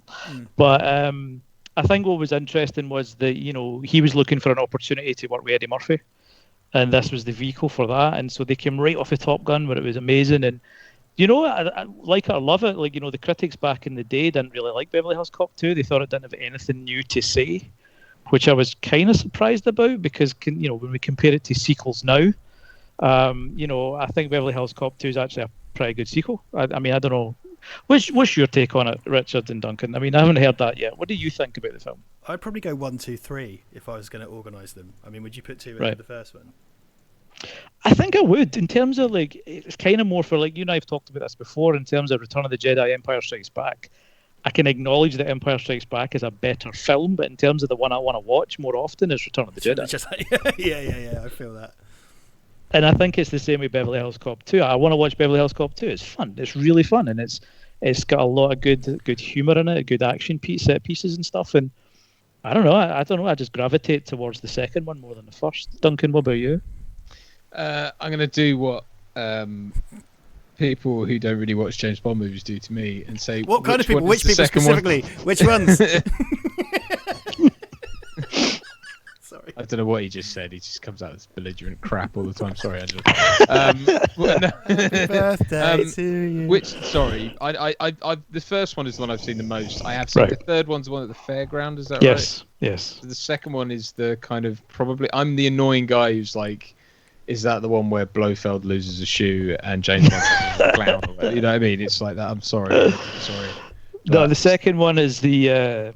it centres around the alphabet crimes, where Bridget Nielsen's in it as the kind of tall, bad woman. Right. I will say this actually, Guy. just on Duncan's, to side with Duncan briefly, I did find for the longest time that I conflated the first two a lot. Really? Absolutely, yeah. I used to, because there are things that I watched when I was young, and I didn't revisit them again until I was an adult. So when I was younger, I always thought that Bridget Nielsen was in the first one, for example. No, yeah, and it's like, is The Heat is on in the second one as well? The Glenn No. Frey. That's in the first. I'm doing it now. The heat is back on is the tagline for the film, but they don't. They actually used Shakedown by Bob Seger for the main title, which actually was nominated for Oscars and Emmys at the time. It was very well received, as much as the film wasn't.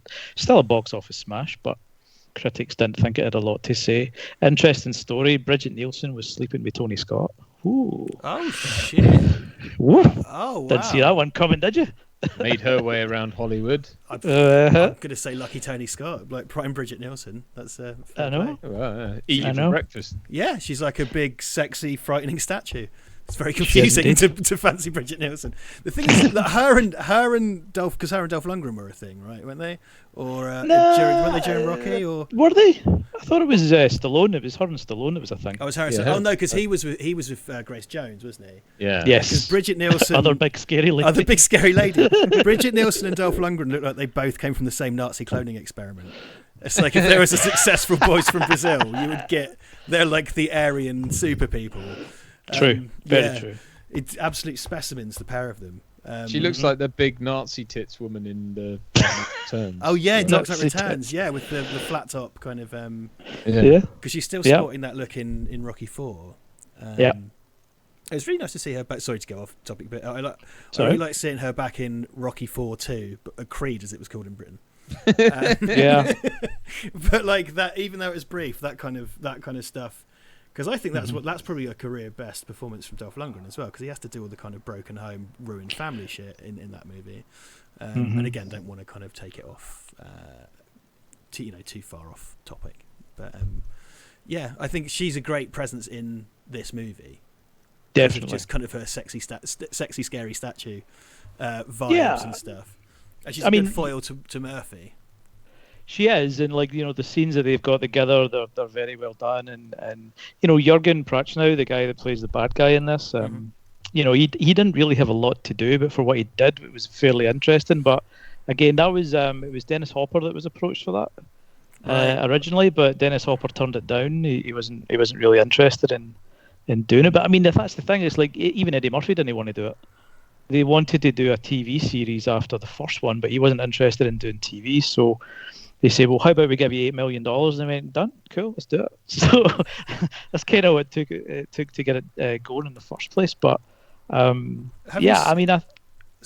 you? Because they made the pilot in the last few years where he came back as Axel Foley to play like Commissioner of Police, and then it's basically the James Bond Jr. of Beverly Hills Cop. So it's like but they didn't go to series with it, right? Like, have you seen that? I've seen it, and I think obviously at the time it was kind of the wrong time. I think now's the right time for Eddie Murphy again. His career's going back through a little bit of a resurgence with some of the roles he's played, and the Netflix Beverly Hills Cop 4 seems to be on the cards. Yeah. So did you see Dolomite? Yeah, it's so I did. Good, man. I was so happy. I haven't seen that yet. So that good. Looks great. It's so nice to have him back doing good stuff again. I watched it hungover with Brad around mine, and we both of us just loved that. It was so good, I need to even Wesley Snipes is superb as well. Yeah. Wesley Snipes was fantastic in that movie, and that's interesting as well, because like Beverly Hills Cop 2 for me represents the peak. Everybody's used to a curve right now, and a flattening of the curve and all that. So if we imagine this as Eddie Murphy's peak career at Beverly Hills Cop 2 / Coming to America, it slowly just goes down. And I mean, there's definitely some good performances over the last few years, but I think he's at the peak of his career in this film, and you could argue you got more Eddie Murphy in the second film than Axel Foley. Well, I don't know if you agree with that. I do a bit, yeah, because I think this is a great kind of metaphor for his career, because there's pride before the fall. You know what I mean? So you've got here's the guy that people like, because it was supposed to be Stallone, wasn't it? And it's kind of like here's the guy that people like. And the second one is like, here's the guy that people like, but now he's playing himself because he's famous.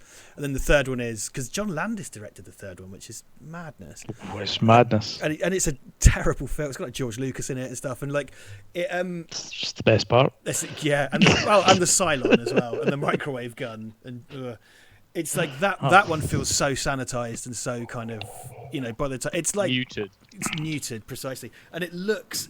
I think coming off of the back of a film with the cinematography, the sweaty cinematography of this one, it's suddenly everyone's wearing a bit too much makeup, and it's all very smooth and a bit kind of bland and stuff. And... Yeah, I mean, the second one, it's really stylized, as you say. It's got the sweaty action look. It looks, in my opinion, it's the best looking one of the series. It looks fantastic.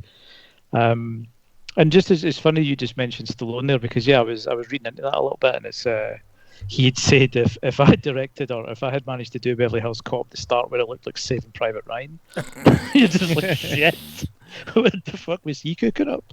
I think it would have been pretty crazy, and he wanted to call him Axel Cobretti. That's what he wanted to change the character's name to. So obviously, and then Cobra. Yeah, obviously he went off and did Cobra, and then we even there's a nod to that in Beverly Hills Cop 2 in Billy's room. We've got the poster on the wall. You've got all that sort of stuff, and there's a lot of Stallone references in the second one. That between John Ashton and Judge Reinhold and stuff. So it's interesting because I think as well when I read, am I right in saying that I think originally the character was a woman, Ellie Axel, I believe the character was created by.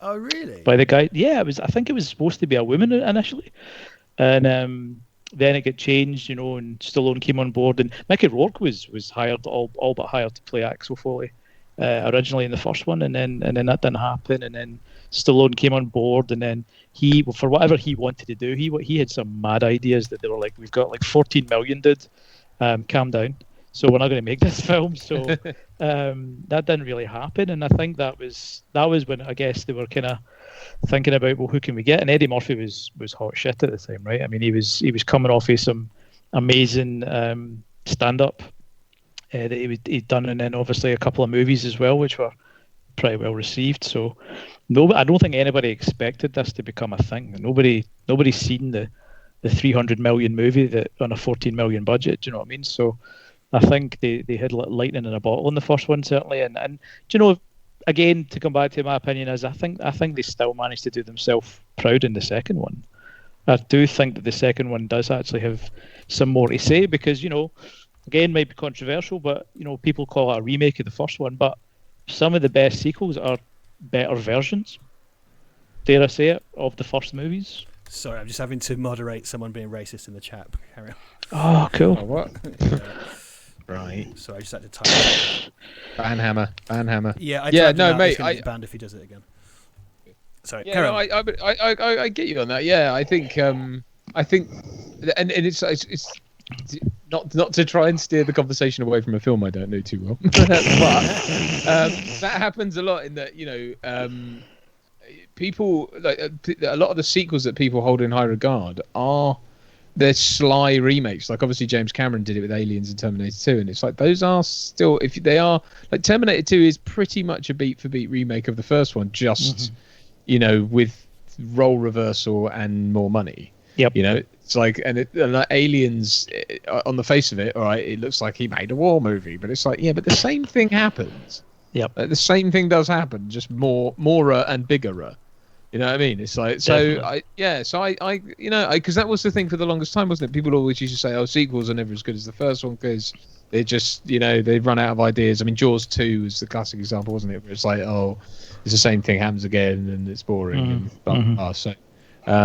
So yeah, I mean, I think to lob that criticism at a film, I mean, nowadays it's all franchise stuff, so it's all kind of, everything feels like, what's frustrating is when those films are made that are intended to be part of a franchise that go nowhere, so you've got this kind of bizarre first act. The inverse of the old problem. Yeah, exactly. Kind of like, he's fucking I'm looking at you, Dracula Untold. Stupid. What is it? Let the games begin. Fucking stupid. Terrible. Or like Green Lantern or whatever, It's there was a time, Eddie Murphy. There was a time where it seemed to be like a decade where every film he was in would be advertised with red text on a white background. That kind of like, because there was, and it would be like, they did the kind of Nutty Professor, obviously, and then it was kind of like, this time, every time he says Dr. Dolittle egg whisk, he turns into a shoe, but the shoe can dance, and all these like broad, high concept family comedies. So Dr. Dolittle and stuff like that, and they were clearly going for the same thing, and he definitely fell. Because he did Dreamgirls, and that was well received. And then it's that like, Murphy's back, and then he kind of went, and then obviously Dolomite's come along, which has been really kind of edifying to see from him. Yep, definitely. Because he doesn't have to do anything, really. No, he doesn't. And I mean, even when you see him, You seen him on what do you call it? Jerry Seinfeld's Coffee and Cars. I don't know if you watched that one. I as saw well. it. Yeah, comedians and cars getting coffee. Yeah, exactly. That's it. And he was so good. Like you listen to some of his stuff, and he's starting to talk about stand up again, and you can tell the guy doesn't want to come and do it unless he's got something to say. And then he did the Saturday Night Live anniversary thing, and that was I don't know if you watched that. That was superb. I did. Yeah, he had that energy back, didn't he? He did. He's done a lot of kind of quite dead-eyed. Yeah. Dead-eyed sort of performances and things, and when he'd come out and did that SNL thing, and because it's important to remember that he's from the SNL tradition, because I think Steve Martin's another person who had the equivalent red text white background phase where it's like cheaper by the dozen and whatever. It's usually it seems to be sort of like comedians who start off with quite a hard edge, like Murphy did, and Steve Martin less so, but still, it's that sort of thing, and then they have kids. And then they're like, I better make a film that my kid can watch. So it's like Norbit or, all that. There was something Flubber. Is that him? Yeah. No, that was Robin. Rob Williams. But same Robin thing, really, with him. And man who is funny. Yes. Who joins a little bit of the cocaine from time to time.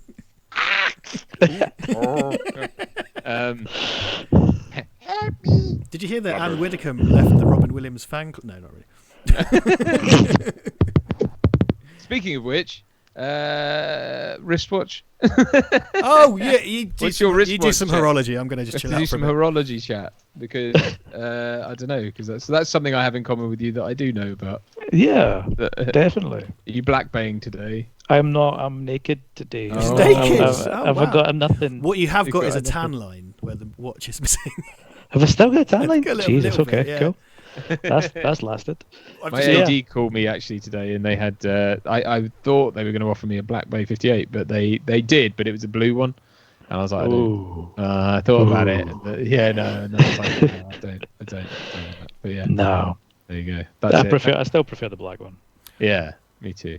It's lovely. So that was it, really. Well, that was it for Horology Corner. Can we talk about? I would say Horology House, but we don't do that anymore, do we? Horology House. There was a YouTuber called Horology House who started his own. I don't know. Did you know about this, Angelo? He's an Australian guy who's weird.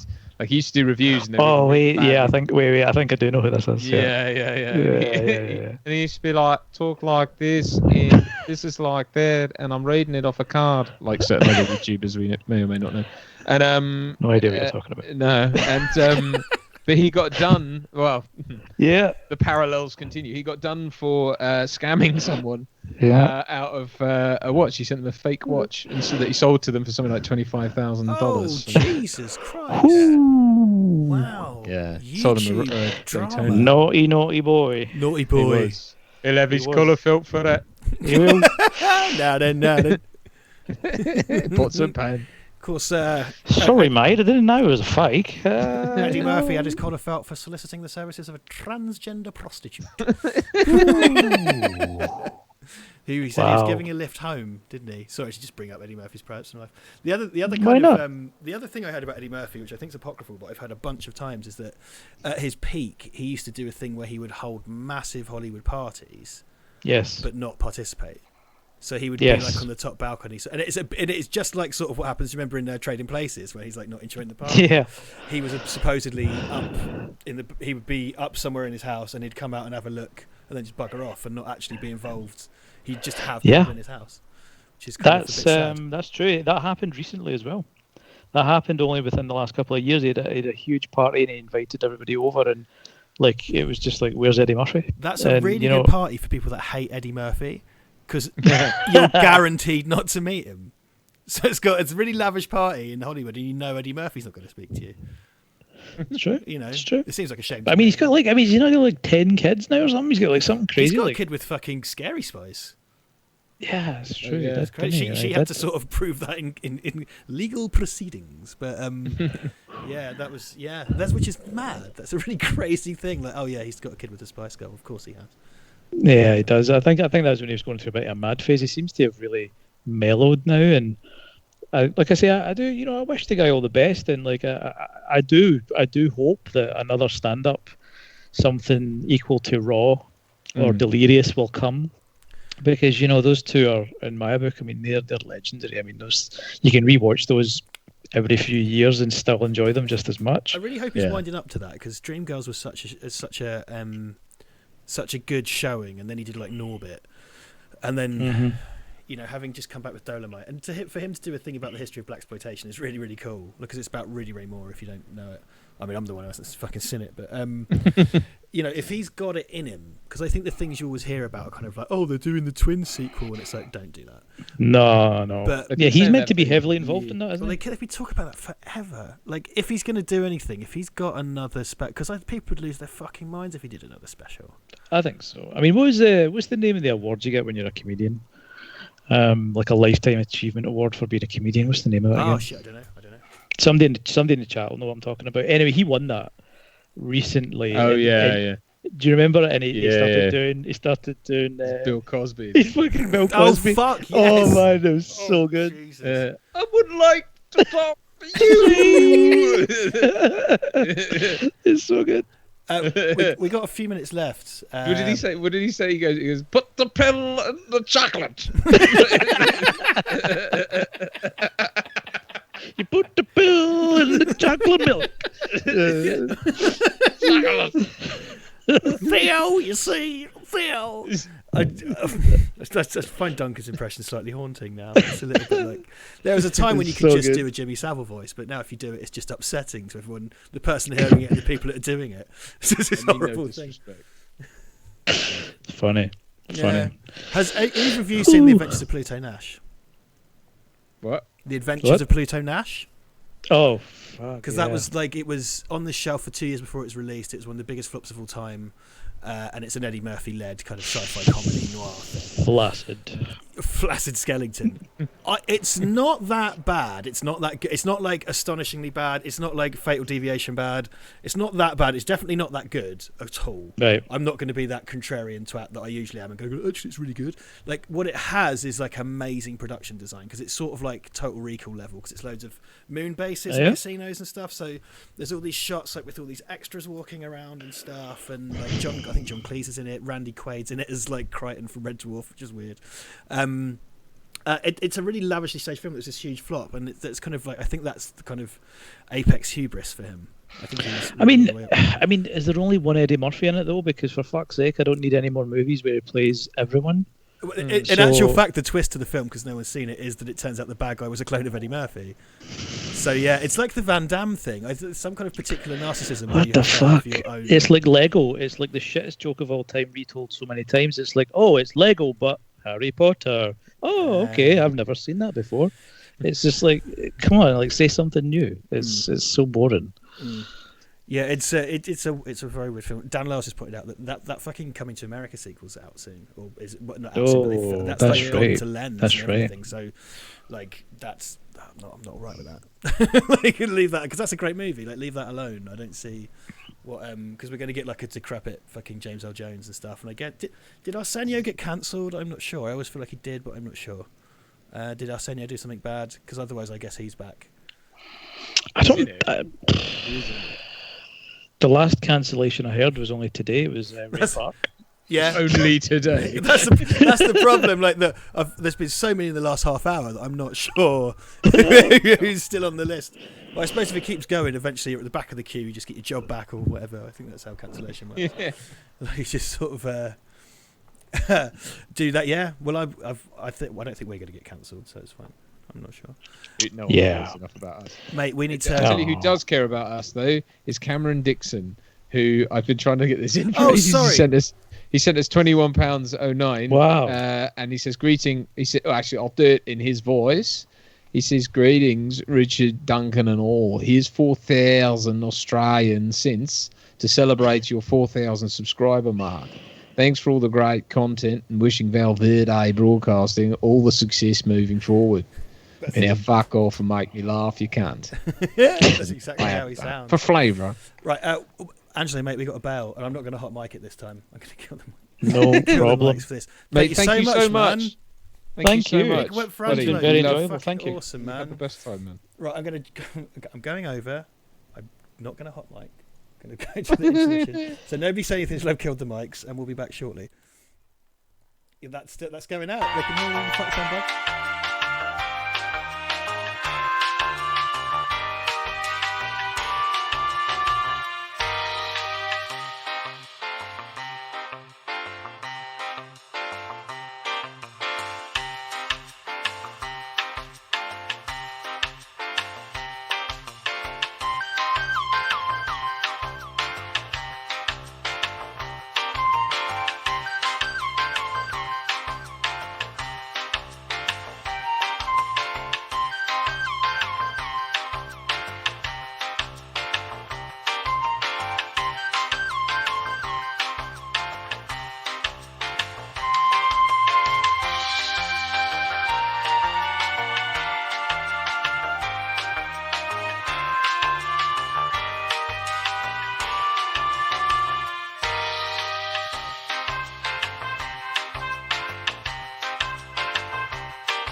Hey, Hey-oh! Look, it's a real YouTuber that's famous.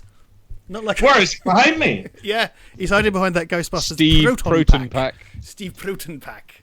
Mr. Stevens, because I can't, like, for the love of God, right, Duncan, what's my channel called? What's your what called? What's my channel called? Jeez, Vote Rocker. Saxon 07, vote Saxon 07, vote Saxon 07. Why? Well done. Did he get it I wrong? learned it after you left. He's learned that lots of flashing through Erica like you couldn't believe. I've also been playing the video game as well. Hey-oh! He's talking about a woman's fanny. I'm really, really enjoying it. Hey, mate. Right, spoilers for people that haven't played it. Is there an ending where you don't die? I don't know. Because it was a while ago. I don't think so. No, I think I die in many different ways, but I don't think so. I played it the first time, right? And like you get the throat cut, and I went, "Oh, for God's sake! I was trying to save him. I've met him." So there's see there. And then I went back to play it the second time, and like I thought I got it right because Erica tells you to bugger off. So off you go, and I went, oh, okay, so that's it. So the detective just leaves the story. No, you show up at the end for 5 seconds when you get shot in the bloody head. Yeah. They really didn't want me back for the sequel. Really. Spoilers for Eric on PS4. I don't know what it Available was, now on PS4. Yes. But the great thing about Erica is you can play it many different ways. So, you know, there could be endings where Duncan survives. You never know. The only way to find out, pick it up and play it repetitively. It'll take over your life. There's a version of the Tomb Raider cheat where he's I naked. What? Nothing. Carry on. I know there are lots of like I can be good or bad. That's the thing. So I can be part of it or not part of it, or ambiguously part of it, which is bloody hard to play as an actor because it's like I've got to do this from the jump, and people have to either be able to see that or not see that, or you know what I mean. So yeah, because that's one big thing I noticed about it. Because whenever you're playing it, and it must be very difficult as an actor to do this. So like you have options where you can make Erica go and be like she can just agree with it and go along with it, or there's an option where she can be very confrontational. And I went, yeah, let's make Erica be confrontational. And then the nicest way possible, she just goes, no, I don't think that's a good idea. I was like, no, I want you to lose your mind, you know? Fuck off, you cunt! You fatty bastard! No, and fuck off! I love it when Stephen does his basically Danny Dyer. Yeah. Fuck Danny Dyer, you fatty cunt! I'm a Madonna. Or after myself because fuck you know. All he said to me all day when the last time I did EastEnders was, "Oh mate, oh mate, oh mate, oh mate." Oh. That was it. But I think probably quite a nice man. My experience of the man was cordial. Stephen, did you get Erica on PlayStation Plus? Yeah, I got You it. tight cunt. taking money out. His wife's about to squeeze out a sprog, right? And you're taking money out. You might as well have taken it out of his pocket. Shut up. I went into game and I bought a copy of Erica, and a man came out in sunglasses and gave Duncan £20. So that's how it works. Well, do you know what? It helps. I've been talking about it to my multitude of subscribers. So, you know, it's £8 that are going to add up, and it'll be great. Where's the man? Where's the £20 man at the moment? We'll play it, won't we, together? I think when we can, because I don't have a PlayStation. But Duncan and I talked about doing a Let's Play of Erica. Yeah. I hate doing anything I'm involved in. I really don't. It'd be really interesting, man. It'd be like doing a commentary on one of your movies. Oh, you probably wouldn't want to do that either, I suppose. But, well, I did do it. We did do it for Kenneth.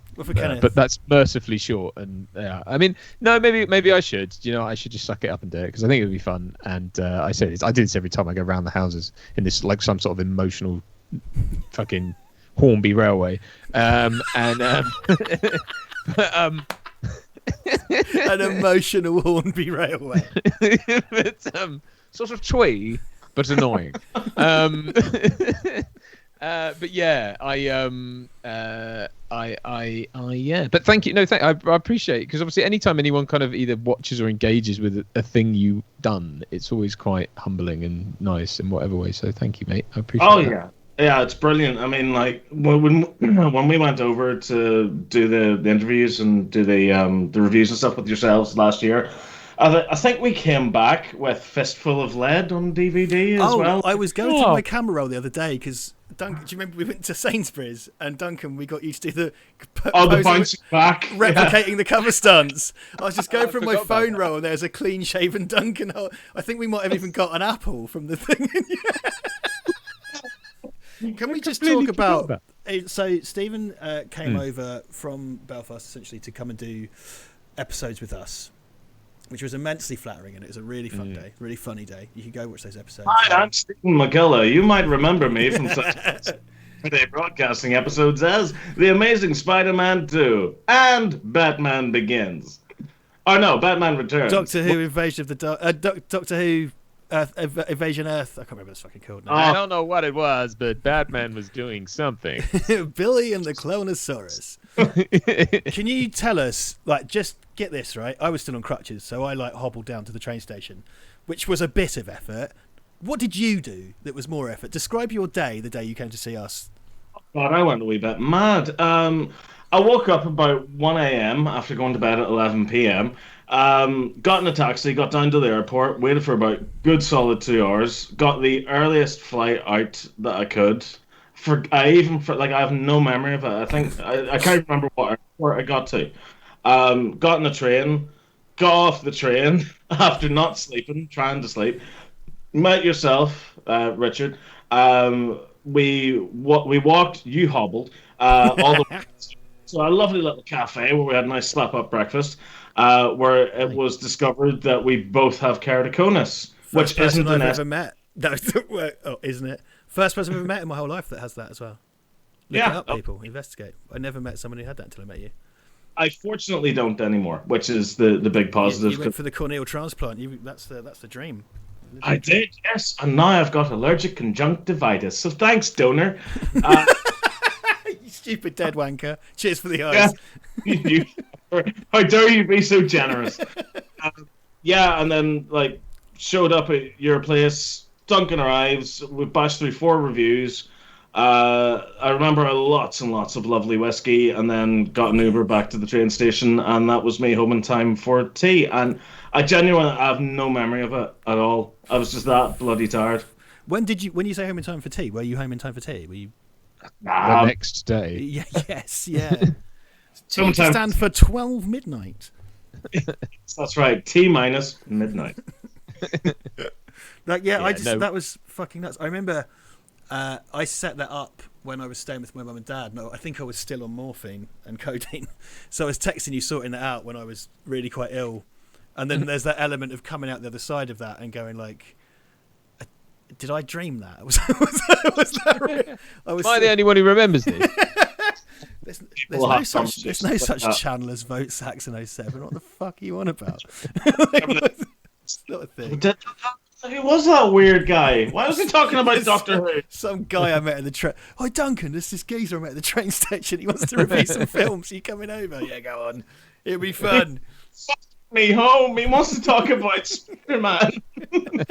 He tried to sell me some paracetamol. It does sound like the kind of story you'd hear from someone who has an imaginary friend. It's kind of like, no, he came from Ireland, he didn't sleep, now he's gone again. So some sort of like Ken Loach's Drop Dead Fred. But the way you kind of sold it to me was like, here's a guy. This is why I mean, because Vote Saxon 07, I assume, is some sort of Doctor Who related malarkey. It's a reference to John Sims' Master. Right. But I don't know what that means. I mean, like, so yeah, I was kind of like in the dark, honestly. But it was the amazing thing was you guys came fucking like a billion miles just to sit with two idiots who say poo. What? All the way. It's a bit closer than that. It was about like how long's the plane trip? About an hour. I think my pitch was because I'm essentially selling to Duncan, like, you know, because it's got a Doctor Who name and stuff. But I'm pretty sure it was along the lines of, look, he's a funny cunt and he wants to help, and you know, it'll be. Oh, Jesus Christ, man! Like, I mean, like you played it smart. Because like you were talking earlier tonight in the stream about how Duncan came up with the idea for calling it Val Verde Broadcasting. It was like, that is great. That's genius, because you can take that and make it your own thing. Whereas I was like whenever I created my channel and came up with my username, I didn't even plan on being a toy reviewer or being a YouTuber or any of that stuff. I just kind of fell into it and then started feeling upward like I do with most things in life. So, like, the reason why I created the channel was a friend of mine had created this really stupid video, and I was like, that's really funny. I'm commenting. You need a channel in order to comment. So I was like, all right. And then I like, just out of the blue, I went, oh, well, call it Vote Saxon, because I was just watching that episode of Doctor Who. No, you can't call it that because someone else has already called it that. So I stuck an 07 at the end of it because that's the year that episode came out, for the nitpickers out there. Yeah, and then 2 years later, I was like, yeah, screw it. I'm going to start making toy reviews, because every toy review I had seen made me just cringe until the point where I was about to snap in half. Because it was just like, they were getting these really expensive things. You know, like Hot Toys figures, stuff that it's like the size of an Action Man that costs like 10 million quid. Like, they were getting that and doing little sketches and stuff at the start. And I was like, oh God, you're the reason I got shoved into lockers when I was 12. Like what's this? So I was like, right, I can either sit here and be a little whiny keyboard warrior and go, oh, your videos are crap, lol. Or I could go, right, okay, if you're such a critic, you go do it for yourself. So I was like, all right, fine. So got my phone out, got the background all set up, and just started doing toy reviews. And somehow people liked them and started watching them. I've been grateful for that ever since. But you do kind of Robot Wars stuff, though, right? Like, that's a big part of what you guys do. You and Two Penny Milk together. That's right. Yeah, me and Anthony. Like we essentially bonded over the fact that we both loved Robot Wars. It was this obscure little nerdy show that not even nerds would watch. Because I thought I had a good following with the Doctor Who channel, and having a channel name like Vote Saxon. Obviously, all the Doctor Who fans just kind of came onto it and started ignoring anything that wasn't Doctor Who.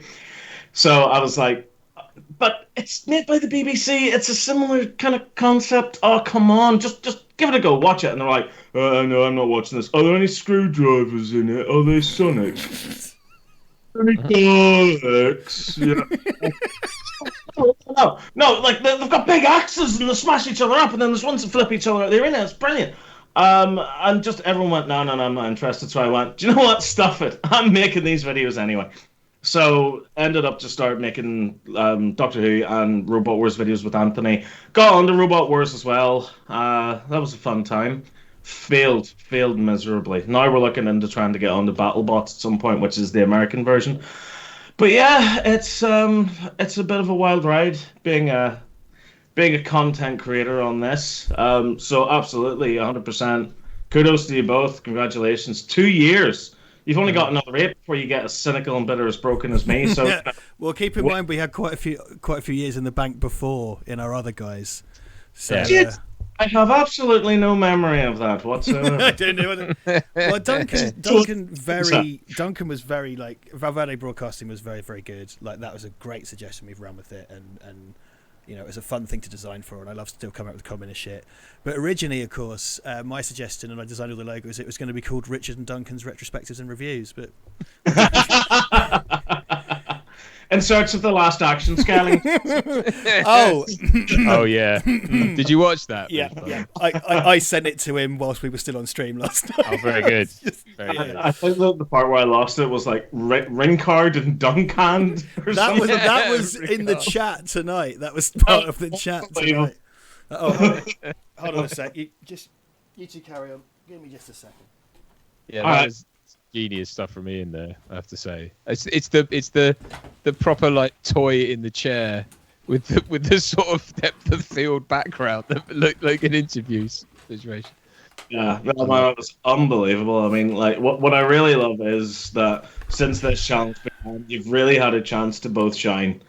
Like for as funny as you are, for the impressions that you do, for the for all the like little kind of references and all this carry on that you used to, like, you really know your stuff, and you get a chance to be entertained by that and also learn something too, and that's what I love the most about this. Oh, bless you, mate. We do. It's fucking skeleton. I was just Stephen can't see. I've got to say that, but I was just playing with the plastic skeleton while you were saying all that nice stuff. I can see it on the live stream. There you go. Give me a little cuddle. Okay, a little cuddle. Well, we'd love to get you like back on properly one time. Yeah, absolutely. And, aside from this live stream shit, like to actually meet up. You know, I bet. And I'm still for the check to appear in the mail from the last time I was over. Come on. Yeah. Man. Hey, thanks, Steve. That's okay, great. That's great. It's 15 minutes to 10, so we better wrap up. But where's my royalties, motherfucker? Absolutely great to come back over again. We need to get yourselves over here as well. I've never fucking been to Northern Ireland ever, which is disgraceful. Like, I need to go. Need to love that. But so what? It's great. They're actually starting to build buildings out of glass and stuff now. So you know, like it's properly safe. Done. I'll fucking swim it, mate. If we can't travel, I'll swim it. It's not that far. Like that, and you'll be absolutely fine. So you will. We'll have to stop off and see Rowery as well. Oh yeah, shit, yeah. We got a nice little kind of Northern Ireland contingent growing up over there. Kind of little outpost of filth. You'll be absolutely fine, so you will. Don't you worry. It's come here, you. Is it when you get off the plane? There's someone in a dark alley beckoning you in. Yeah. And can I just double check your passport? And will you be fucking off home again afterwards? Fucking off home. Does it say that? It says arrivals and fucking off when you're in the I used to work in broadcast radio, don't you? Oh, sorry there.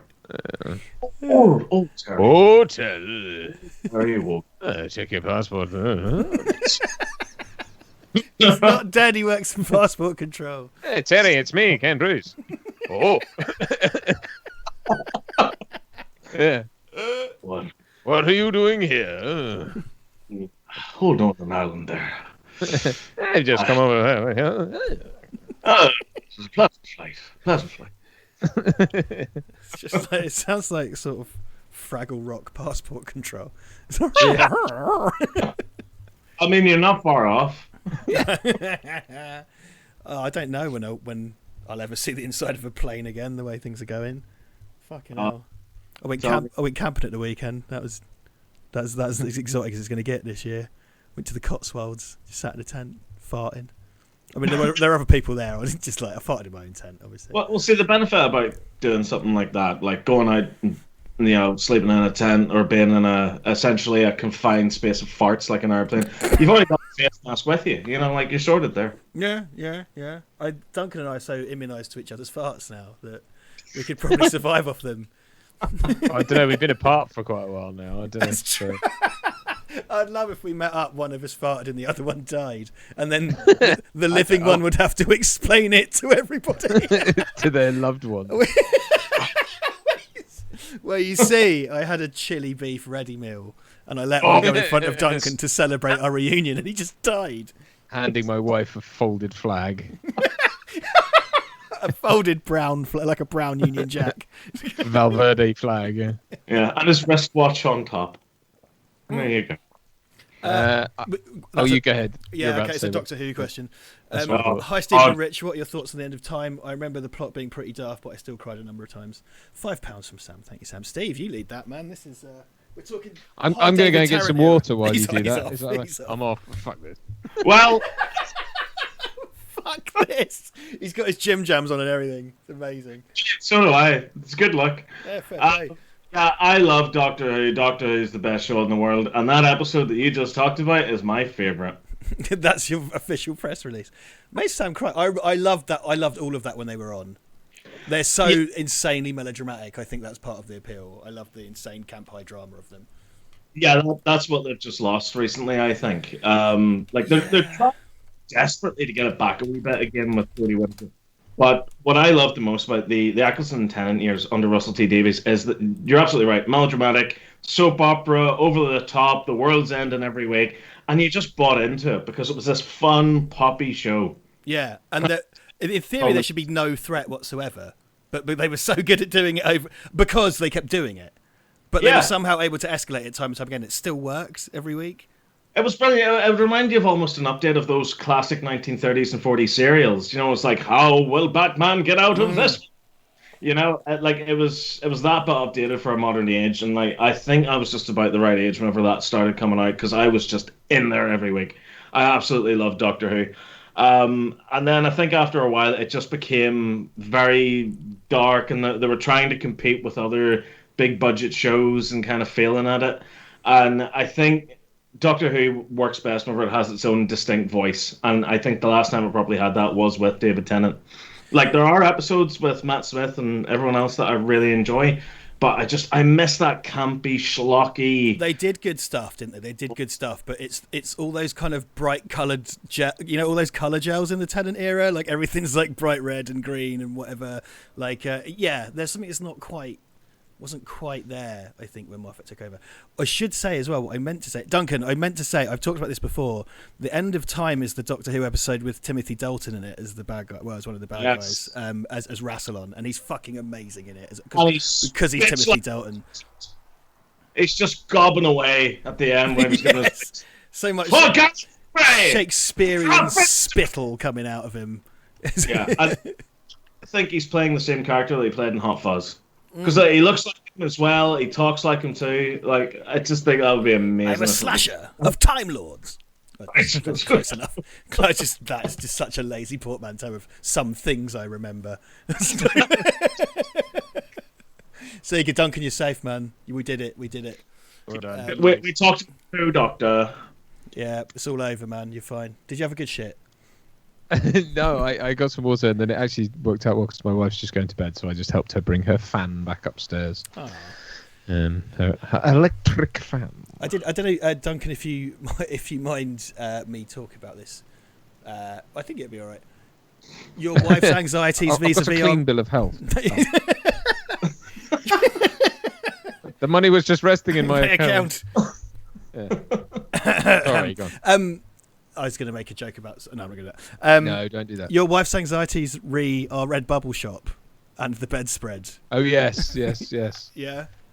Do you want me to tell Please, that? Please, because there's no point in me doing it. You definitely should. Oh, yeah, I'm obviously a fan of the channel. Is this the thing where she had the dream about you buying a load of Superman stuff?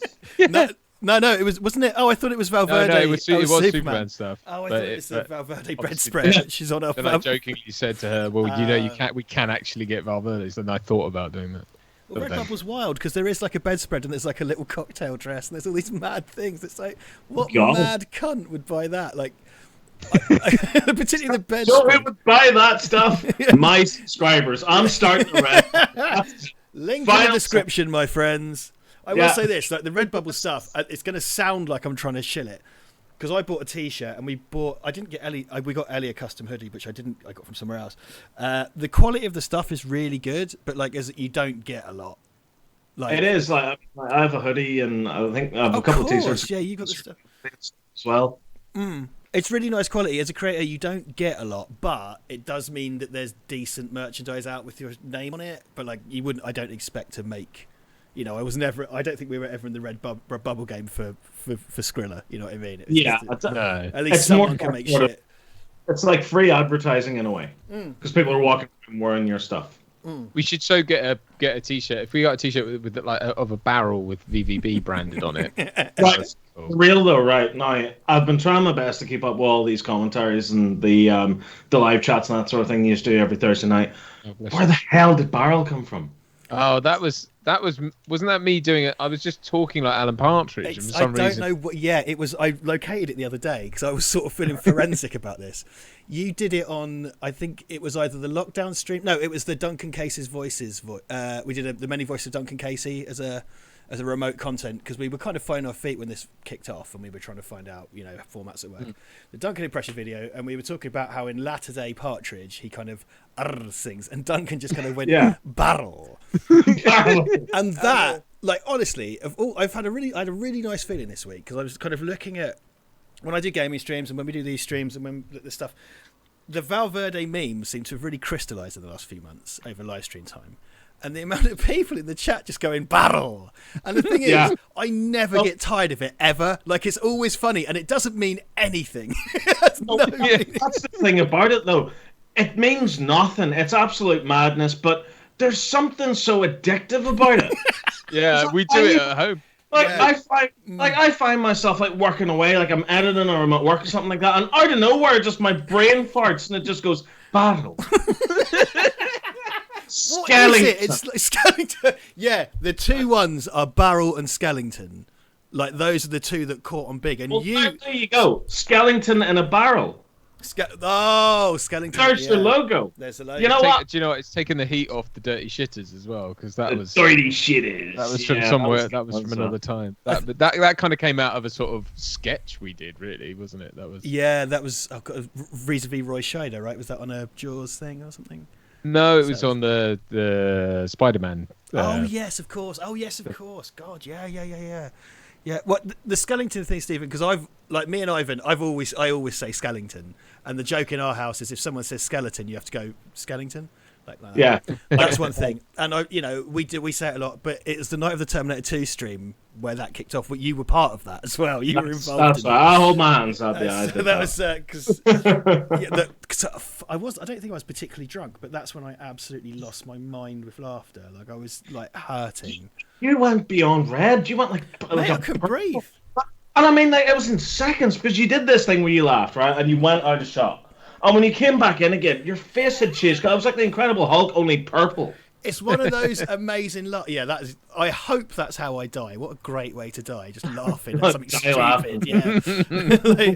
I think you've really sort of created a meme when it exists. It's the smallest possible meme, in the whole world.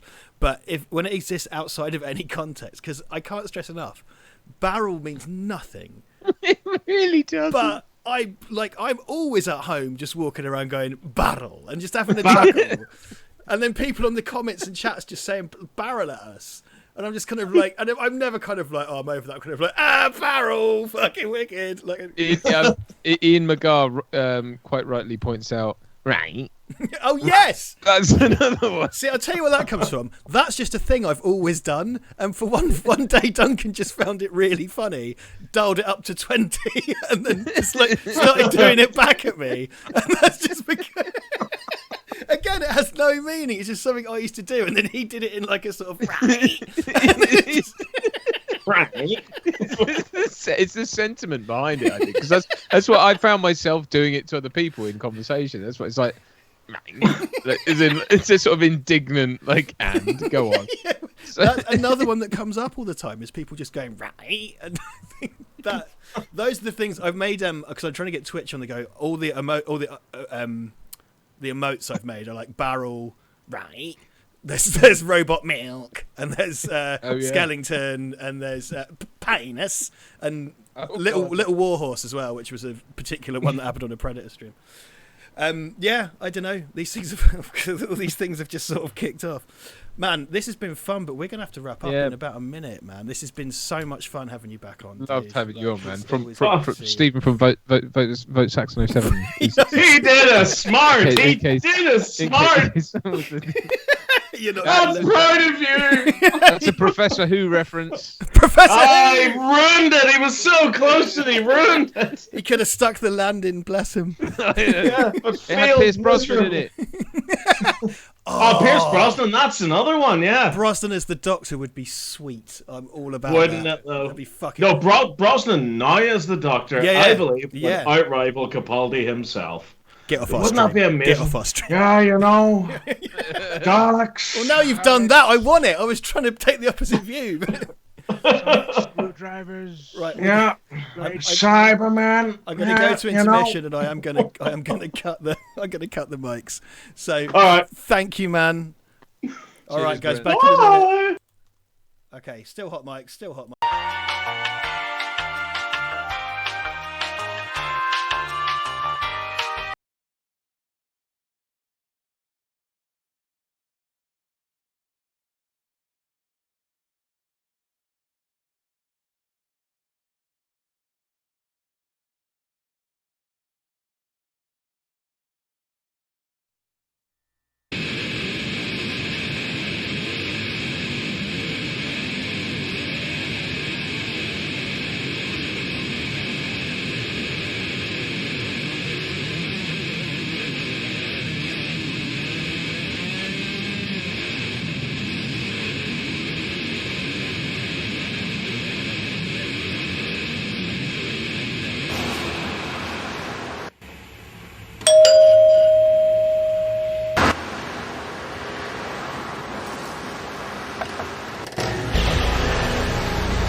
Door's open? Yeah. It's unlocked. Hello? Is anyone in here? Let's go in anyway. Are you sure? Yeah. Why not? Hello? Is anyone home? Hello? Hello? Checking out, man. Is anyone home? Hello? No? Oh God, what's that smell? I know, man. It's coming from upstairs. Let's check it out, man. Hey, man. Be careful. I don't know what's up there. That'll be fine. Just be careful, right? I'm always careful.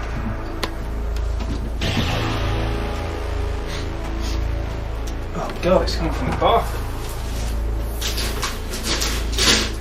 Sweet Jehovah. He's dead.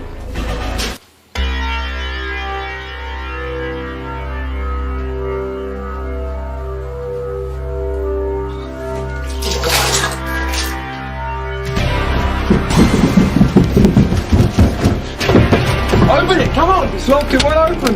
Open it! What? That's it, let's go! Let's go, man!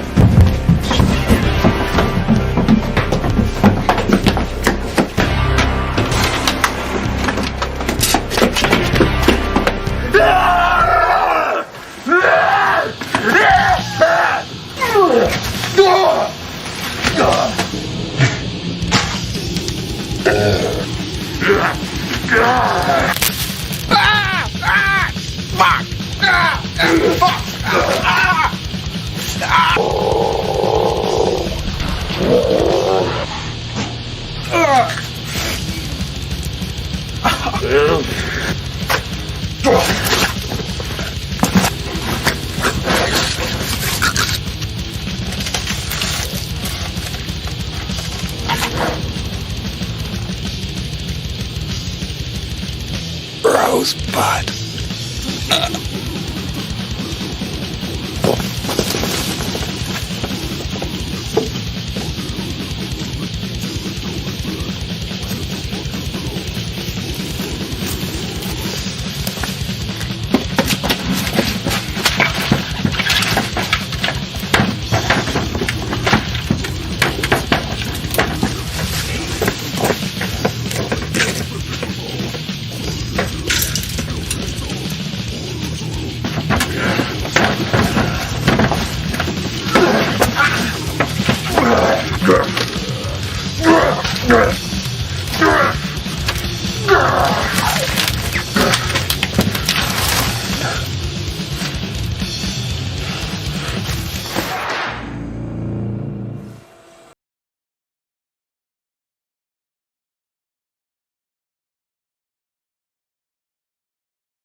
Look what we've got. It's a rule. Hello. With the amazing background of your own face. I love that so much. I'm just going to. I hope everybody enjoyed that. Yeah. So what that was, everybody. Some of you on Patreon would have seen my short film from my sixth form, and mine was quite. You know, I'm sorry. Go on. That background's just reminded me of that Tim Allen Doom thing. Oh yeah, have you seen that Doom mod, Duncan, where everything's replaced with Tim Allen from? Yeah, I saw that the other day. I saw Icarus Lives. I'm so sorry. Anyway, I've completely. So it's the horrifying magic eye of endless Duncans, Crisis on Infinite Duncans. So yeah, I said I put this together to use at work because there's only so many conference calls you can sit in before you've got to shake things up a bit. Shake things up a bit. Well, that was Duncan's film for the same A-level film course, but a year later. Yeah. And mine was quite kind of pretentious and lofty. Yours is very funny and gory. And weirdly enough, is filmed at the home of Liam Taylor from the Conversation Hack podcast and features his older brother. And people say Cambridge is incestual. So there you go. So yeah, that's true. I don't know if Liam's ever actually seen it or not. I can't remember. I'm pretty sure I only had one VHS copy of it after we did it, but who knows? He doesn't appear to be in the chat. So I don't know. I'm dying because I didn't know that was on YouTube at all because I haven't seen that. No, I only remembered earlier on today. Like it's on an old account that I'd forgotten all about. That was a last minute addition, which is why I didn't I kind of didn't introduce it. I just thought, fuck it, I'm going to drop it on this lot and see what happens, and then gave myself. Apologies, everyone. Oh, I think it's great. I think it's really nicely made and stuff. I think this is the densest frame of Duncans we've ever had on Val Verde Broadcasting. Because there's two Duncans, but then there's a Duncan tapestry. you need your own version of this background, Duncan. Then we can. I definitely do. Yeah, I don't know how all that works. I'm quite. Is it something that you can just do in Skype? No, I spent too long in Photoshop rotating and resizing my own head.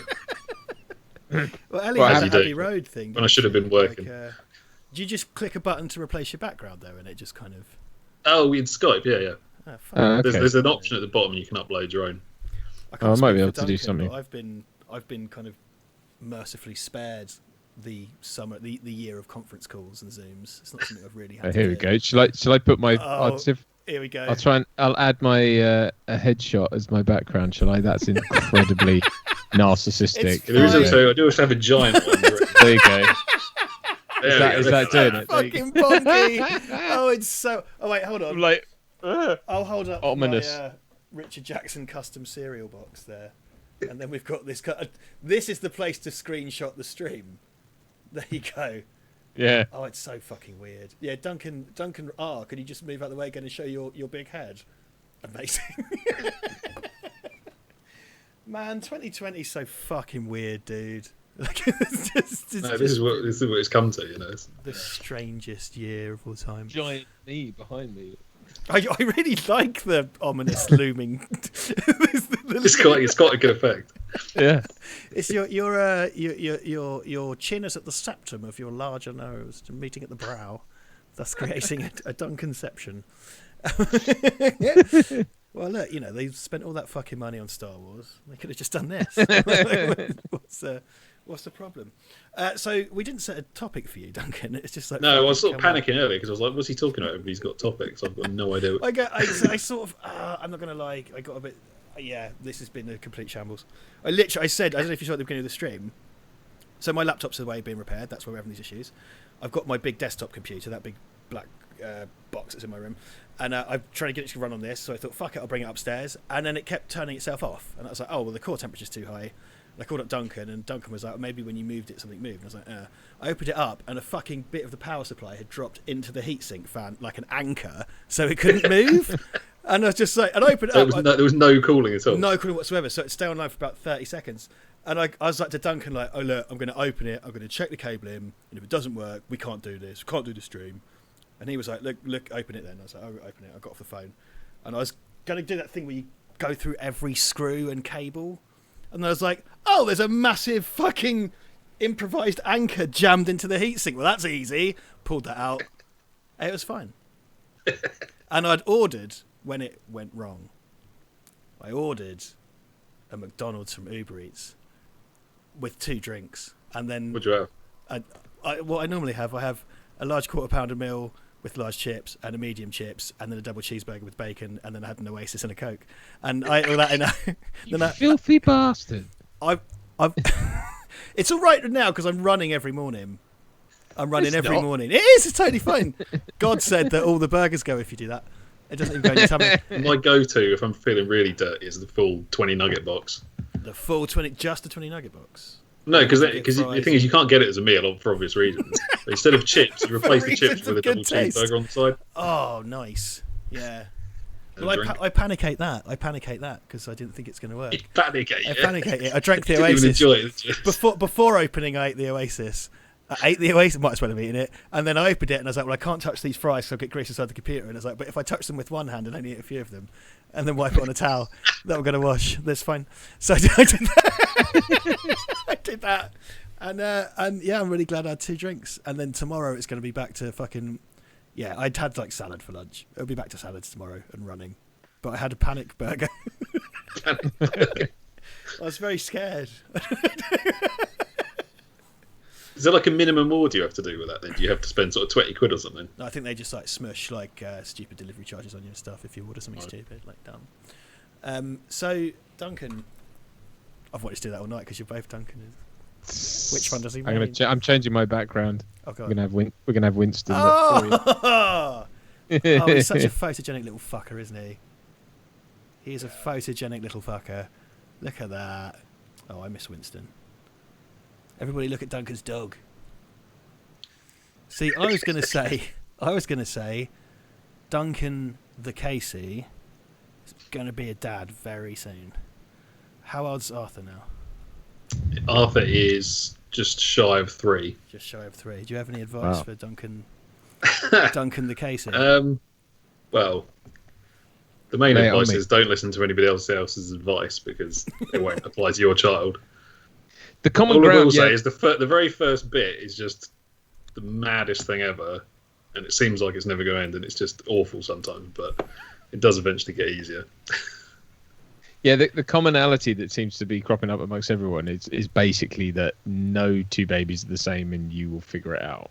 Yeah, that's basically it. That's fair to say, I think. Yeah. If people come to you with like, very specific bits of advice, you need to do X, you need to do Y, just ignore it. That's my only advice. I will say, speaking as a single childless weirdo, something you hear a lot is that, well, what I've seen, and there's particular people like criticising each other. I mean, it's possible to be a bad parent, obviously, but people criticising each other's parenting and saying you're doing it wrong, you're doing it right. And it's kind of like, there's 8 billion of us and we've come this far.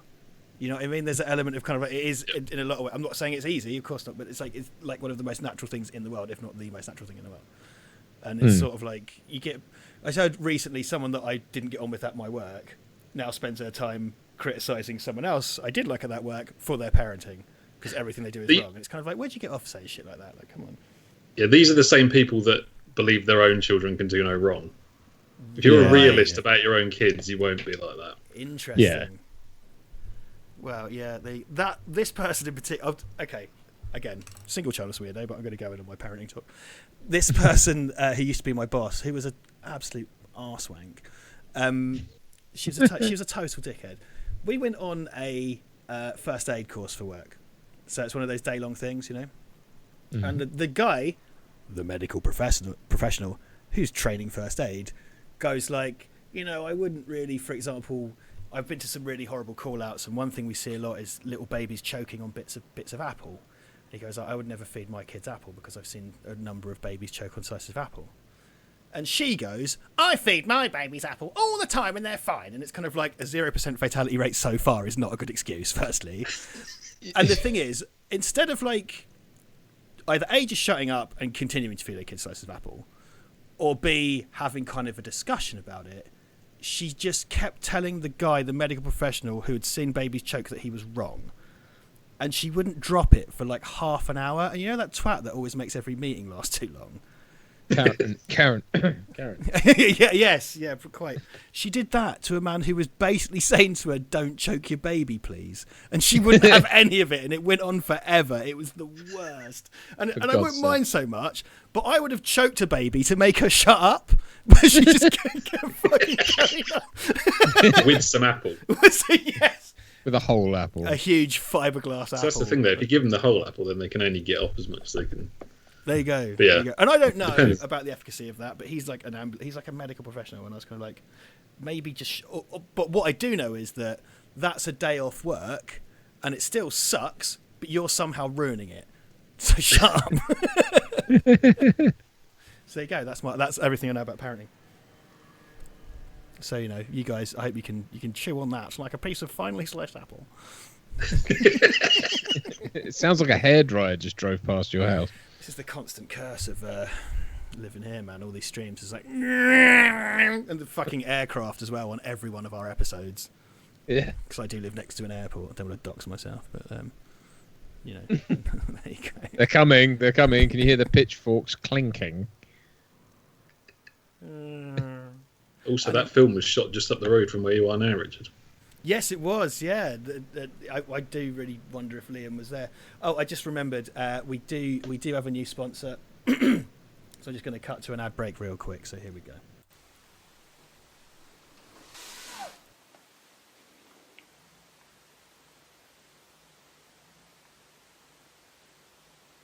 Buy some fucking chicken.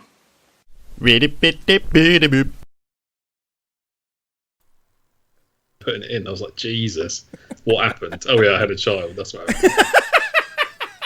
Is that what it does to you? Yeah. This is what it does to you. No, you'll be right. I think that I would like to. I'd owe Duncan R kind of apologies for that, because I don't know what it is about you, but when I wrote that, and I know it's very, very quick, when I wrote that, I was just like, it has to be Duncan Rule, because I just think because you have that, you're able to deadpan it so well. That's a 15-second clip, and that is in my old house, like a little house in central Cambridge. You and your wife used to come to quite a bit, and it was very easy to fake out an infinity background because it was white painted walls. And it's a 15-second clip, and all you had to do was, I'm doing it now. All you had to do was say, "Buy some fucking chicken," and you tried it a few times. And the problem was, I'm such a cunt that I kept laughing at you. I kept laughing at your delivery, and I couldn't keep it together. And we could have done it in half an hour if I would stop fucking laughing. And you made me leave my own house so we could get the take. I do remember laughing way too much at it. I was terrible. But, no, it was. I distinctly remember spending a lot of time trying to get the box to steam as well, like in an advert. Yes. By putting, there was like a bit of sponge or something soaked in water, and we microwaved it. Yeah, and it didn't. And then applied the chicken. Yes, because I made that box for the Chickeny Chicken Company, custom. Made a net, and glued it together, and we bought that. Yeah, we bought that chicken from Sainsbury's, which I put in the garden to get because it's gross, and then you could hear the flies around it, and then it vanished because I think animals dragged it off or something in the space of not very long. But I'm very unlikely to still have. I might still have the kind of rushes for that. But it's you. I felt like Stanley Kubrick, just making you do it again and like you were Scatman Crothers, and I just making you do it again and again and again, and all different versions, and me just laughing so much at my own joke that you had to make me go outside so you could get the take.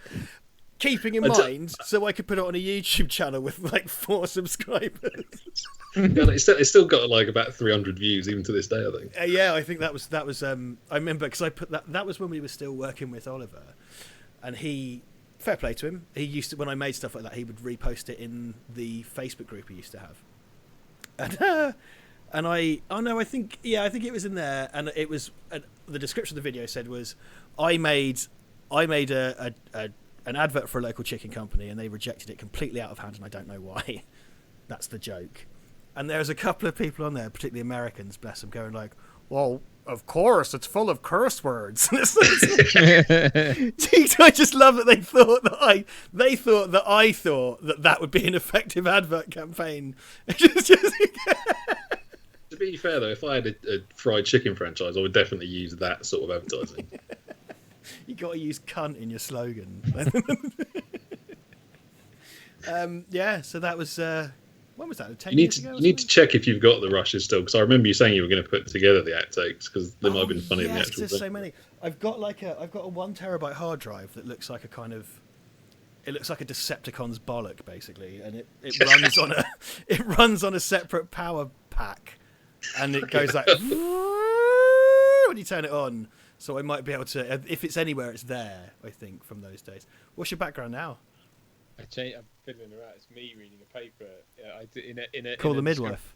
No, Discovery Channel advert. When did you do a Discovery Channel advert? Ages ago. I keep finding about stuff you've done that I didn't know. I felt like I had a good picture of your career, but I keep finding things that I didn't know about.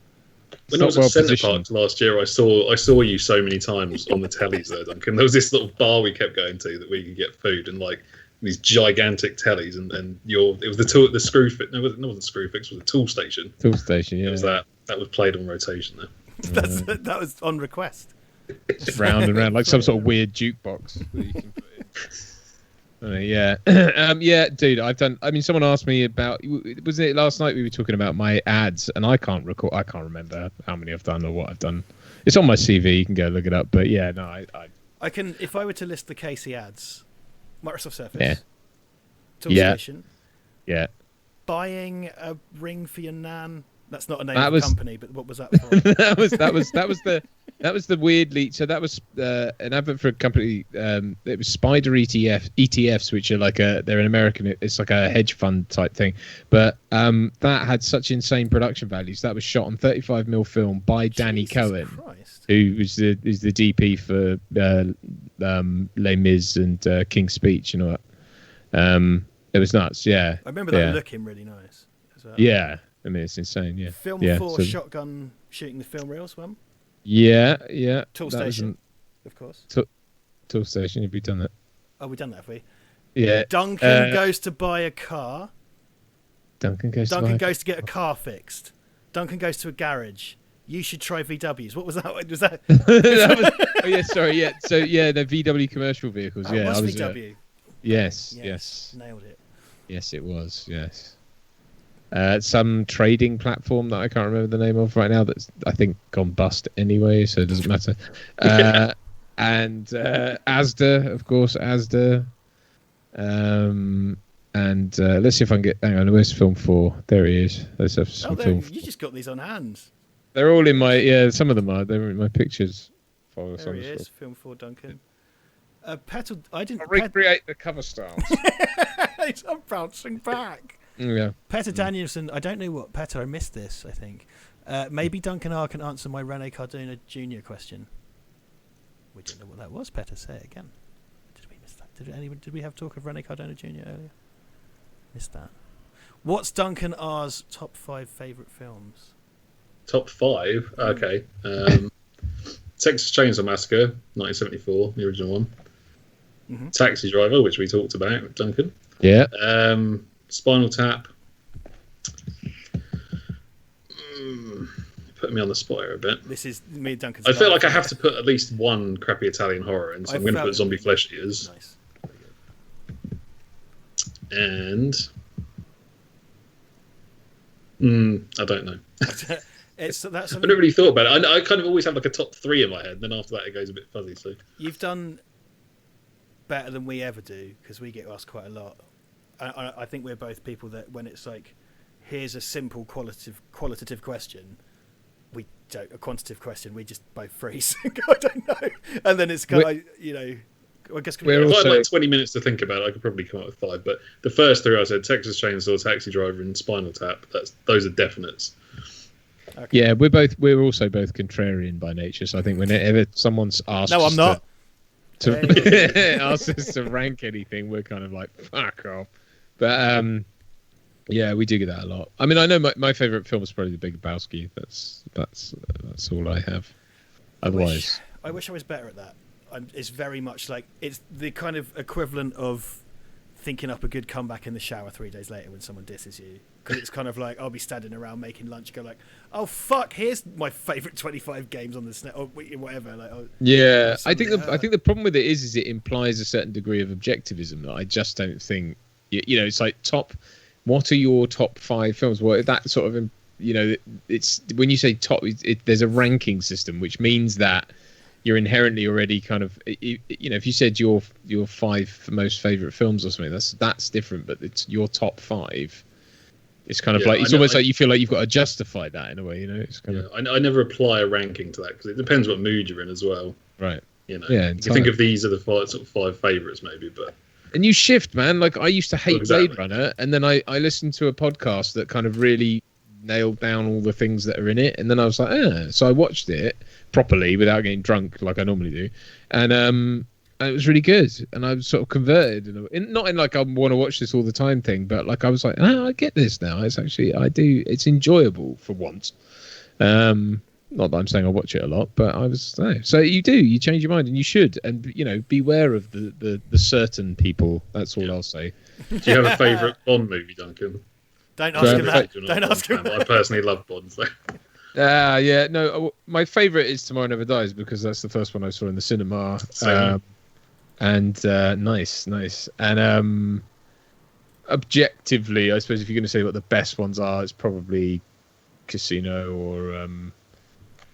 It depends what mood you're. Again, it's that thing. It was like a fun one is like GoldenEye or Octopussy or something. But Casino Royale's probably the best one. But or From Russia with Love actually. That's a very good one. So, but yeah, Tomorrow Never Dies for me. All the way. Well, we're just big Pierce fans over here, aren't we? I think I think it's an age thing as well, but I'm not really a Bond fan, as you both know, but the Brosnan ones kind of do it for me, particularly Tomorrow Never Dies and GoldenEye. I'm into. Yeah, I think GoldenEye is my favourite of the Brosnans. I think the game's probably got a lot to do with that as well, though, because in my head they're kind of linked. You know what I mean? Like, I think if GoldenEye had the David Arnold score from Tomorrow Never Dies, it would be unbeatable. But if Tomorrow Never Dies had the sort of strength of third act that GoldenEye has, that would hands down be the best film ever. Like if the second half of Tomorrow Never Dies was as good as the first half, I think it would be just objectively unstoppable. Yeah. Because it's David Arnold's score that makes that film in so many ways. It's such an incredible Bond score, you know. But yeah, anyway. Petter Danielson asked some streams ago, I'm sorry, Petter, if Duncan R knows the films of Rene Cardona Jr. Do you know the films of Rene Cardona Jr.? I don't think so. I don't recognise the name. What are some of his films? Then I'll tell you. You don't know. I might do. No, I don't know, because I think what happened, I kind of threw under the bus maybe. The Cat in the Nightgown. The Cat in the Nightgown, 1932. No, he asked me if I knew, and I was like, no, I don't. But that sounds like the kind of thing that Duncan R might know. Oh, because I think it was creature features. Failed miserably, no. Yes, he did a Jaws-inspired film called Tintorera. I did a little. That's Italian for shit. Night of a Thousand Cats, Duncan. I was close. So kind of close. Yeah, so I think the kind of creature feature horror things. But I'm sorry, Petter. Yeah, these are sounding good already, so I need to check this out. I'm not familiar, I'm afraid, with those films. The search continues, Petter. Maybe we'll watch them and do a thing when you can come over and record with us again. Yes, we need to do some more. We need to redo Burial Ground as well, because that was good, and we fucked it up. The audio was lost. I fucked it up, man. But you're very kind. I think it was me not turning my mic on, wasn't it? Oh well, fine. I'm happy to split the difference. I'm giving you an out. Give me an out. I'll take the out. Okay, so we've only got a couple of minutes left, guys. As in about 2 minutes. So if you've got any questions for Duncan the Rule and his wall of heads, then most people are probably wondering who I am because nobody actually watches the video. That's as something. This is the thing. Your videos get referenced a lot because we quite often get hit over the head with like you only ever talk about the same movies, and it's like, well, we did like what 4 or 5, 3 Italian. Did we do Italian horror twice or just once? You did it twice, I think. Yeah. We did it twice, and then we did the horror ones where you come and did the ones with me and Duncan C, and then we did like the nuclear panic movies. So the Duncan Rule ones are the ones that I can always kind of throw up. I think Duncan Rule's frozen. He has. You can still hear you froze for a minute, but I couldn't tell. It was really freaky. So my computer was playing silly buggers then. I don't know what. I got a brand new computer, and obviously it's a lot worse than the old one. Are you both PC people, or is it a Mac? Yeah. Yeah. There you go. What, are you doing? Sorry, I'm just kidding. Are you doing Return already, Duncan? Can you play other Duncan? Not you. Oh, can you play? sorry. Can you play Doom Eternal yet? On that one. Doom Eternal? No, I haven't. I'm planning to get it soon. Oh, good. But after I spent all the money on the computer, I didn't have 50 quid to spend on Doom Eternal. So fair. I'll be playing it soon. There'll be a sale. Anyway, soon. you were asking a question about. I was just saying, like we quite often reference the films you've done with us, because when we're told you just do the same stuff all the time, which is not true, by the way, because I would bitterly refute that. But it is like, look, we've done a Tail End Horror, we've done Nuclear Panic, we did Fulci. Like, it's not. It's just, but as you say, no bugger watches. No bugger watches him. You did fucking MR James one, like, for fuck's sake. We did. I still want to do more of those, even though like nobody watched it. The people that did watch it wanted more. Yeah. Well, I think that's the those thing. Those 5 like, people. That's why we still do it, though. That's why we still do it, is because the people who watch the ones really want them. And I think that's important. I think it's time to bid you adieu, my friends. We're gonna. Thanks for coming, man. It's great to have you. And as we said to all the people, we'll get you back on. So I'm gonna cut mics, which I didn't do when Ellie was on, and we're gonna go to the interstitial, and then we'll come back in a moment with Frank Allen. So hang tight.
And we're back. We've got a diversity hire scouser. And that. Timber, his eyes red. His sphincter prolapse. It's on brand. There you go. Obligatory Star Trek thing. So. That's fine. It's gonna. Well, I was just saying to Duncan before you come on, this is probably just going to devolve into sort of Alan Partridge quotes fairly swiftly. Sheer laziness on my part. Well, and my part and Duncan's part, I think. So it's fine. Welcome. It's Frank, everybody. Woo! Hello. Frank blagged us 3 fucking copies of. He got 3 free copies of Streets of Rage 4 for us. I have some use. Yeah. That was very good work, man. Jesus Christ. I didn't get one. What was that about? As if you'd grown up now. I didn't you to play it on anyway. Sure, I don't. I just wanted one. I like to be thanked. Well, final guest of the evening. Northern beard. Looks like an unemployed magician. It's Frank Allen. Excuse me, I prefer sexually confused musketeer. Thank you very much. Sorry, it's fine. I look like someone tried to make a spare Lenin out of scrotum. So, Max Payne 3. Yeah, well, no, I've drifted into sort of lockdown Lenin. I'm not sure I can do. I've got the shirts for Max Payne 3, so that's comforting. Cambridge Kratos. That's what I call Cambridge Kratos. I don't know, Duncan Casey, if we talked about this, but for whatever reason, you don't have to use my surname anymore. Oh yeah, I'm so in the mode of just having to differentiate between Duncan. Please don't, Duncan A and Duncan C. For fuck's sake. Look, if you look at our channel, the fucking Rambo Rambo commentary that Frank and I did, I think is now the second most watched video of all time on our channel. Is that probably because it coincidentally came out around about the time Rambo 5 came out? I'm sure it's down to algorithm. We try and do that so many times, don't we? We try and sort of capture that alchemy, like when something's coming out like Terminator or whatever, we try and jump on and do something. And sometimes that works, like in the case of your commentary, and sometimes it just for some reason doesn't. Such a mixed bag. It's such a mixed bag, because I think when we did Picard, that did okay. When we did Terminator, The Last Terminator, whatever that's called, that did quite well. It got like 10,000 views or something, because I think that was on the button.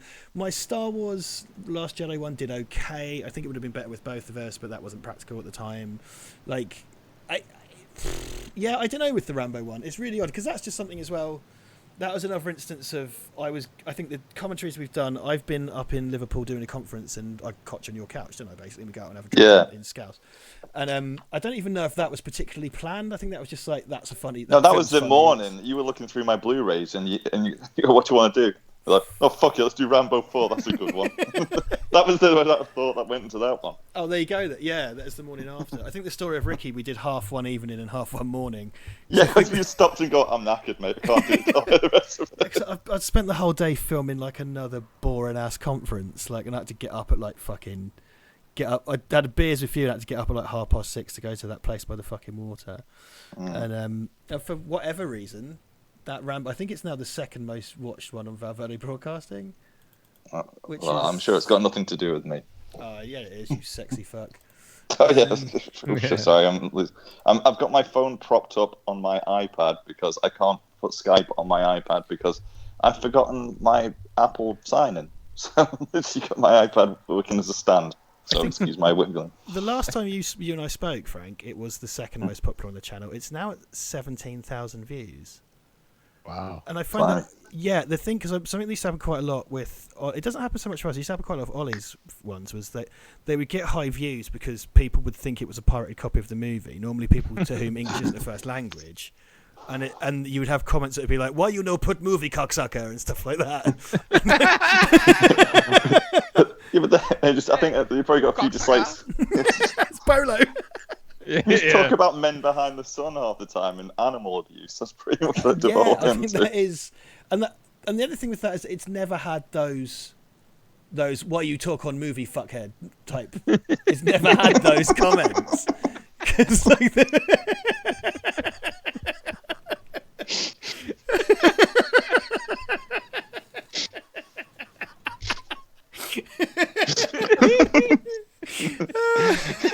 I'm good. There you go. You can get everyone to do that now. Everyone on the stream now. I expect like 17,000. Hashtag why you talk as a movie fuckhead. Yeah, there you go. That can be the mass dislike theme for this stream. Oh yeah. I like the making people dislike the stream thing. That was a very fun moment. So subversive. Yes, playing with the format. It seems to have equalised again. But I don't know, because some of Ollie's ones, like I remember the Resident Evil ones in particular. People liked those and they did well, but I think part of those, the thing about the Resident Evil movies are they're the kind of movies that stupid people think they can get for free. Which is why the numbers. As long as I don't want to pay any kind of money for it, and I know it's probably going to be shit, but I'll watch it anyway. Basically, people like my dad. That's the sort of thing. Exclusive, Frank's dad watches the Resident Evil films. No, what my dad used to do is, like, instead of renting stuff, this is before he does all stuff on iTunes now, what he used to do is, on a Friday night, he'd get himself a whole, 2 beers or something, because he's off the fucking chain, and he'd just buy, whatever, this shit section in Tesco. So it's got Danny Trejo on the front with a gun, or it's anyone got me with on the front, mate. With the gun. That's what it's got on it. I mean, it's some little wankle fistful of lead or something. Yeah, exactly. The trailer for which is the third most views. The trailer for Fist for Lead, is the second most viewed video on our channel, actually, since we've come full circle. Yeah, so he used to do that. And go, it's not a very good film, that is it? And he's he bought it full price as well. He's bought a DVD for $10. And it's just Dolph Lundgren's post shit. It's all God love him. No offense to Dolph Lundgren, but you know the sort I'm talking about, and it's just someone he had a whole dying in rash the of direction. directing movies, didn't he? He did loads of. He directed a bunch of DTVs, and I remember watching one where I think he cast his own daughter as his daughter, but it was a bit too. You know what I mean? They had a weirdly sort of lechy relationship, and I was a bit like, Ew. yeah. Really? Yeah. Oh yeah. Oh look, it's Duncan Casey's torso. That doesn't work. Hang on, let's change. Let's see if that's better. Oh, there it is. See, it's a shame when you move the mic goes, because if the mic stayed, it would look like he was. I'll timestamp that bit, and I'll just forward this section of the video of the stream to my dad. Go watch this one. There you go. It, son. Frank, someone said in the chat, is Frank the hedonism bot from Futurama? Wonderfully decadent. I tell you what. Do you know what, Ray? I'm doing a job at the moment. I'm walking 10 miles a day. I haven't shifted any fucking weight whatsoever. And I haven't drank in a week. It's so right, I panic ate at McDonald's. That was the topic earlier. Hot topic. Hot topic. We're talk abouting. We're two equally hot but differently shaped potatoes. Well, I've got a copy of Frank's book here. Oh God! Don't plug the book, Jesus Christ! Plug the book. I like to plug the book, but I can't see it at the moment. I did a video with Sam Gavin recently, and a whole big part of it was people look at my arse crack whilst I was going through the bookshelf to find a book. And I don't edit these things out, and I pretend it's an artistic choice, but it's just because I'm lazy and don't like looking for timestamps. To the last timestamp. The last action timestamps. Sorry. See, don't, right? Because I'm the one who just ruins everything and says things I shouldn't do. So don't give him material. So don't give me a jumping off point to make something else. Don't give him an inch. See, yeah, I'm Which is more than he's be got good already. at this. I'm talking about his penis. I said to on Instagram this morning. I said to a casting director who I'm I'm friends with. I for some reason brought up micro penises because it was a picture of him holding up. He likes fishing, and he was holding up a big fish. And I went, "Oh, have it, Moby Dick." And he was like, "Do you mean Moby Dick or little? Do you mean Moby or little or something?" And I wrote, "Oh, micro." I was like, "Can you imagine?" And then I was like, "I don't know why I said that."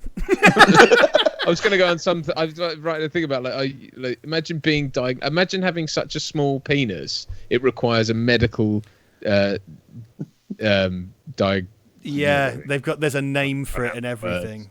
But just don't. You diagnose. You have to be medically diagnosed. If someone imagine if you got cast as a micro penis sufferer off the back of that Instagram.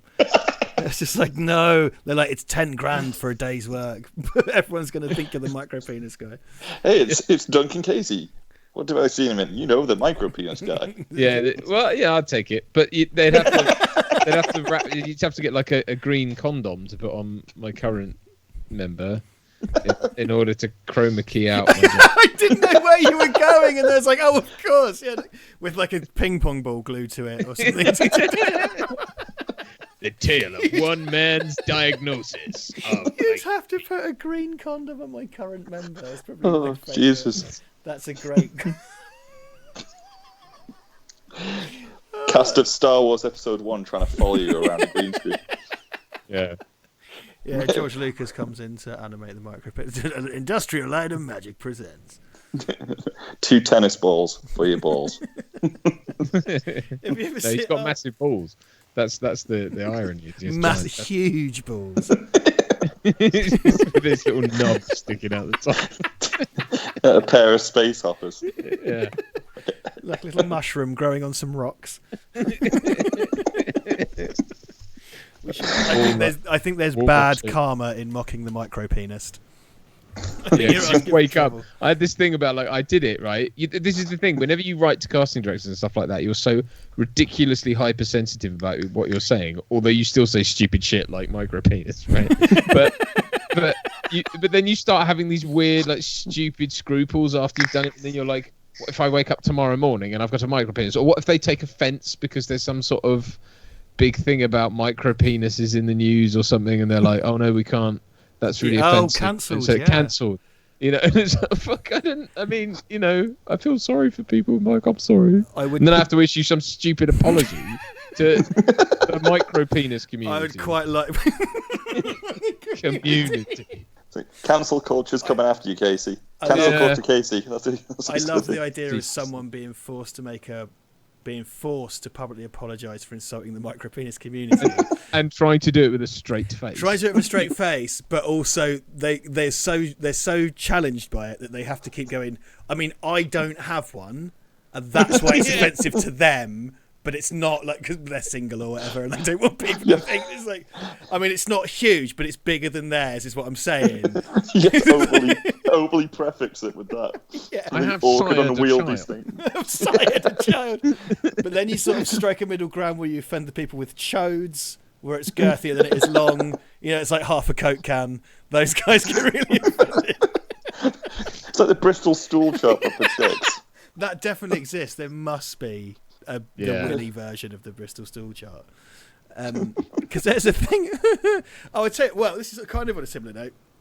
I did a lot of walking at the weekend. I did some hikes. I've been running because self-improvement, and shut up, Frank. And I got some lactic acid on my leg, like in my legs, disproportionately. And someone said to me, my friend Catherine, in fact, she was like, "You should have cold baths because she runs half marathons. You have a cold bath." And I was like, I'm quite up for that actually because it's summer. So I did a cold bath, and I flopped in the cold bath, straight in, so it goes all up your back and all that. And then once you're in, it feels really good. It's like, oh, this feels great. And you sit in for 20 minutes, and it cools your legs out. My fucking bollocks disappeared for about 6 hours. Like it just went, like I think they're in my throat. Like it was so cold. It was just like, like all those Shaolin monks, you can do the testicular retraction thing. It's stuck to the hollow of your pelvis. They were stowed in my midriff. Stowed in the overhead compartment.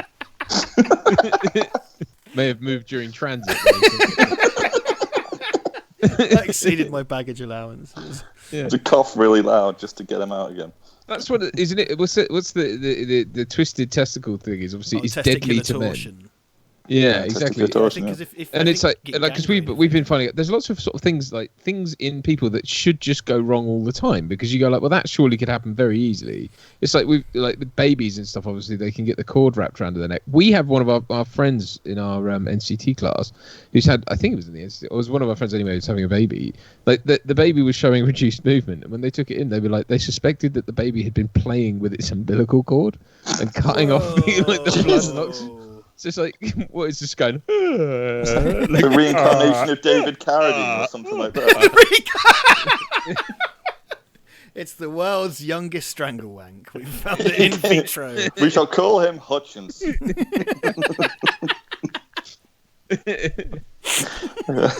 you go. Micro penises and the self-asphyxiators. Got those two for the offence roll. That kid's going to be a member of parliament. You can tell already. Comes out in a full gimp suit. I just wait, hold on. Okay, two things. Jason Agron, $5 New Zealand dollars in the super chat. Thank you very much. Oh, thank you. Todger inspection day. It's Todger inspection day for Val Verde. Patreon content ideas, perhaps.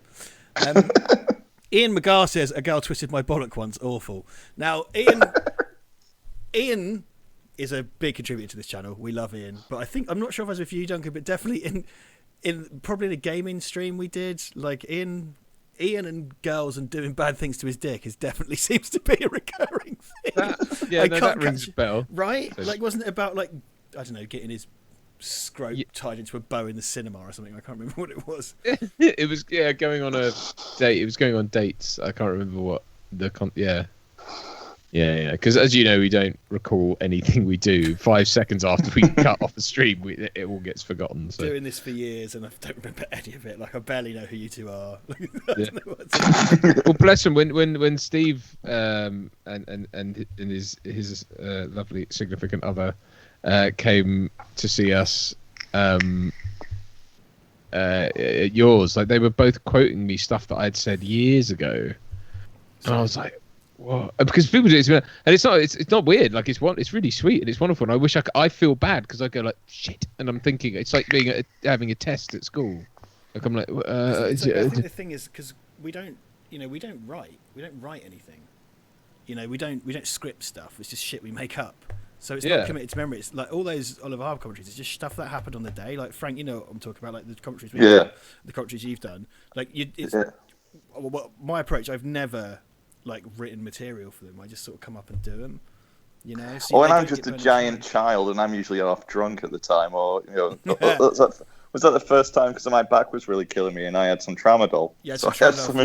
You were in a bit of pain. We had a couple of drinks, and it was like that's why the story. Because I fucked my leg, you fucked your back. We both took tramadol, recorded half a commentary, fell asleep, and then the next day, like we had to finish it before I got the train back to Cambridge. It's like a 5-hour train. So halfway through, we're all suddenly like, and that's why the first ever commentary for Val Verde wasn't actually the first ever commentary for Val Verde. Oh shit! Yeah, we recorded that before. Yeah, that's right. That was technically the first recording. When Comic Exchange, £10 super chat. Okay, seriously, the Predator commentary, guys. I'm quite up for doing a commentary to the Predator. I think it's just one. Yeah. I think it's one where that's the kind of film where you don't have to bother doing any research. Oh, you guys could have fun with that. I just don't. I think it's one of those ones where it's essentially a negative review. And I don't think you're going to tread on anyone's toes. Kind of unlike Highlander, which is a negative review, and I don't care, and it's going to piss loads of people off. But I like Highlander, so triggered. There you go. Yeah, exactly. I bet you. Highlander's my Beatles, which are terrible, by the way, Ellie, and you should be ashamed of yourself for that. And that's why you're the last guest, and she was the first guest. I had to get that on. I'm sorry, I wasn't going to say. I knew it was going to bloody happen. Red rag to a bull, that is, isn't it? She's basically calling me out. Oh, bless her. She's. I've never seen her angry though. Even though she's saying we're going to come to blows. We weren't. You know, she's too nice for that. Terrible bloody things. Ben Haslam, who already gives to Twitter, just gave £20 to Twitter to Patreon. Sorry, I've switched your window somehow. I don't know how I did that. My contribution to the Golden Pier statue in Val Verde Main Square. Here's to many more years of Partridge, Pierce, Dirty Shitters and Skellingtons. Cheers, gents. Thank you, Ben. Ben's OG. Cheers, Ben. VVB OG. Been supporting us since the very beginning, so thank you very much, Ben. Ian McGar says girls actually think bollocks are indestructible. He has a point. There is this thing, like there's that persistent thing of kind of like, oh, men don't know how to do this, men don't know how to do that. I think we've all had a hand job where they feel like a pilot desperately trying to land a crashing spacecraft.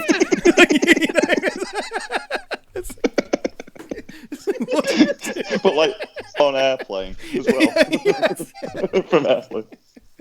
Like, Jesus Christ! It's like don't like and the thing of pull up, don't pull up. At this stage, I'll take the mountain. It's like I really regret taking her to see Sully. Trying to land in the Hudson, whatever. Stick the landing. Bird strike. Yeah, exactly. Every time you come out Red Raw, you got to call it Bird Strike. Or Denzel on Flight where he goes upside down. Yeah, twisted call it Twisted Washington. in inverted Washington. That's what it is. Oh fuck, man! I think we've all been traumatised. That it crosses boundaries of gender. Someone who just can't operate the goods. You know what I mean?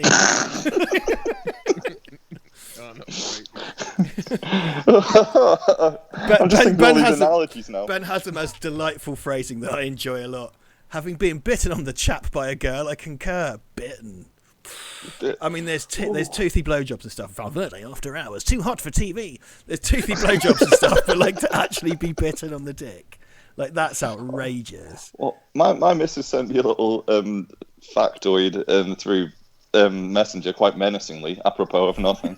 It's like apparently like during heat, lionesses, if they're not satiated enough, because apparently it can go 30-40 times a day. That went viral. They just bite the male lion on the bollocks until he gives in. And there's an accompanying picture of like the guy just going like, "I've got a headache," and she's like, "Ah!" like tugging on like lion scrote. Though to be fair, he is a lion, but he's a bit like he's just looking over his shoulder, just kind of like, "Stop tugging on my scrotum."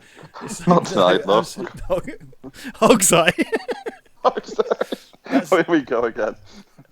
The Victorian name for the urethra was a hog's eye, which is completely disgusting, and I love it. It's one of my favourite things in that. Sounds like something Ren and Stimpy would rang. Don't whiz on the electric fence with your hog's eye. You idiot! Old Magic's Sam, my friend Sam, says this has gone full Euro trash. Hello, my British shams. What was it? Antoine de Caunes. Antoine de Caunes. Yeah. And originally, Floyd Dillon for the win. We should give him a super chat. I accidentally farted while a lass was giving me a blowjob. See, that I can imagine. That is, a delicate moment when you're trying to. That goes back to the spacecraft analogy, because if you're trying to hold it in whilst getting sucked off, it's stay on target. Stay on target. Stay on target. They came from behind. Release chaff. Can you blame it? Can you blame him when Frank looks seductive as head and isn't bot? There you go. It's back. I think your missus is in the comments, Frank. Well, there you go. Oh, God bless you. Did she hear about the lion bite? I think she sent you a little kissy face, which I'm imagining is reactive to the. Yeah, you see, that might look cute again. Menacing. It is quite menacing. Yes. I'm going to bite your sack. That's the closest emoji she could find. Yeah. Oh, wait till I get. I'm surprised I'm not getting messages through now. Actually, let's just be menacing messages. Obscure images. Obscure occult images. This is great. It does feel like Channel 4 late night in the early 90s. I would take that all day. That is Wasn't it Hollyoaks? Hollyoaks did a late night thing where like some sex sort of. Oh God, that was hilarious. Gary Lucy got bum raped was the original. Oh yeah. Because it's like Hollyoaks After Dark, and it's like a man gets bummed. I remember someone got impaled on a pipe somehow, but like about night, they just ran into Hollyoaks is on a pipe. It's Hollyoaks on a pipe. You're just quoting bits from Hollyoaks now. Stop getting Hollyoaks wrong. They did it on purpose, Lynn. You're nearly unemployed. You about to say I was nearly unemployed then? Oh my God. Ian McGar says, Ian McGar, having inspired the last 10 minutes, says sack biting is no joke, thus widening the window onto Ian McGar's litany of genital injuries that appears. God love him. Prolific shagger Ian McGrath. Hey, look, who's he shagging though? Fucking hell. Jesus Christ. The great and good of Ireland, I suppose. Recent eunuch, Ian McGrath. Yes. I need to send you a video Ian made, Frank. I forgot to send it to you yesterday. Oh yeah. It can't be published on YouTube. Fair enough. Yeah. I know those types. Oh, by the way, Rich, I meant to tell you that joke you told me the other day, your dad's favourite joke. Yes. I told it to like everyone at work. And like everybody like loves it. Everyone's pissed themselves laughing. So there you go. You can tell your dad that. Maximum dad jokes. Sorry, that's completely exclusionary for everybody. No, yes, it's one that cannot then be repeated. It's a really funny joke. Won't repeat it, though. I'm not going to repeat it. It's a bit anti-Semitic, no. My dad's not anti-Semitic, thank you. I mean, not really. He is, he's nearly 80, he's white, and he's got dementia, so the racism is going to come flooding out anytime soon. He's nearly 80, so he's got that age where he's allowed. He's in that. Well, I think he's in that demographic anyway, isn't he? He's a crazy old racist. So that don't give a fuck anymore age. That must be very liberating. So I'm fascinated by Ian. I'm just listening to more Ian. Who says all these stories are from lots of girls? Could just be the one column. It's like some sort of Saw type situation where he's locked up in a kind of sex escape room. She went for his precious. That's for sure. Snoo. Snoo. Death by Crushed pelvises. Oh Christ! Well, oh shit, Frank, we're gonna have to wrap up in a minute. Well, like, I thought in-depth film talk and not at all about scrubs juice. Not at all. Like, kind of. I mind some people for topics and not others just because of lazy planning. That was stupid. Oh yeah, because I was really just about. I had a whole thesis about Fellini. I was going to run past. Nope, we talk about Ian McGar's dick. Maybe put that to a poll next time. Ian McGar's dick, or classic Italian cinema. Which one should we cover next? I think that what we need to do. I think Ian McGar and Floyd Dillon are very much the Dante's Peak and Inferno of this chat, because there's a level of sexual misfortune one-upmanship going on. I can tell you want me to read that out. Floyd Dillon, one of my exes screamed, "My fanny's on fire," because I didn't wash my hands properly after using deep heat on her back. Ooh. Is that why she's the ex? I remember, what is it? I chopped up the chilies to make a chili con carne, realised I didn't have any kidney beans, went for a piss, and then went to Asda to get some kidney beans, and then it was that slow. Yeah. And it's like, wow, I've been in a relationship for 5 years, so unless she's not telling me something, my dick's on fire for no good reason. And then it's like, oh, I've just been cutting up chilies. Oh no. And I touched my wang, and my wang was on fire. There you go. Yeah. Tough times. I just want to make Ian and Floyd feel better. I'm trying to think if I've got any. It'll come to me afterwards, probably. That's something. It won't be as good as I've had this. the crashing spacecraft hand job. That's as bad as it's ever got. And then I genuinely spent the next day at work staring out the window, just like. Use the force, Richard. Use the force. She bloody did. Well, she did use the Yeah, force. we've all been there when she's turned off the target and computer. You know. I did insist she wear that orange jumpsuit and helmet, though. I think to be fair, I blame her. It must have been the gloves. Let's be honest. It was a bit of a rogue one. Say telescopic dampers. Right. Right. Now Casey's turned into a picture of himself. Right, we're going to cut to intermission. I'm going to cut the mics and then say goodbye to Frank. So thank you very much, Frank, as ever. Thank you, and bye-bye to everybody, you weird, horrific bastards. You bunch of bastards. All right. Tra.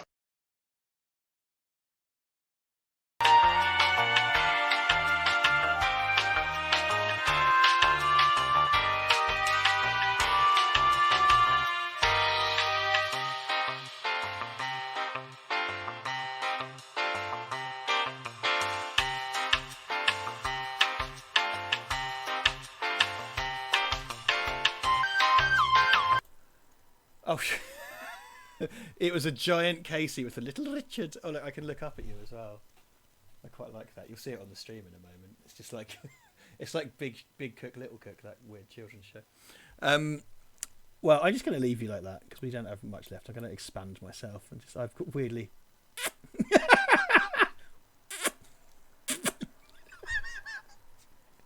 I was dragging the little box across and it made it look like I was giving you a kiss. This is my favourite thing I've done.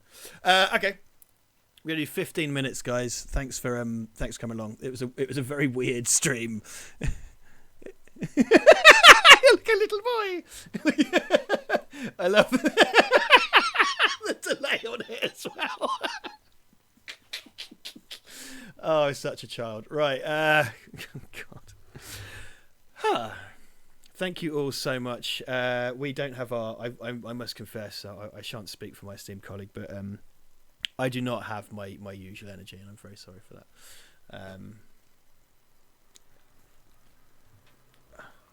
Yeah, sort of time period as well. Like, yeah. Well, you know, I'm I'm very grateful to have gone back to work this week. I just didn't expect it all to happen at once. Oh, Duncan, I didn't give you your audio. Sorry, he hadn't said much in the last minute or two. I'm sorry, he's back. His sound is back. I'm sorry.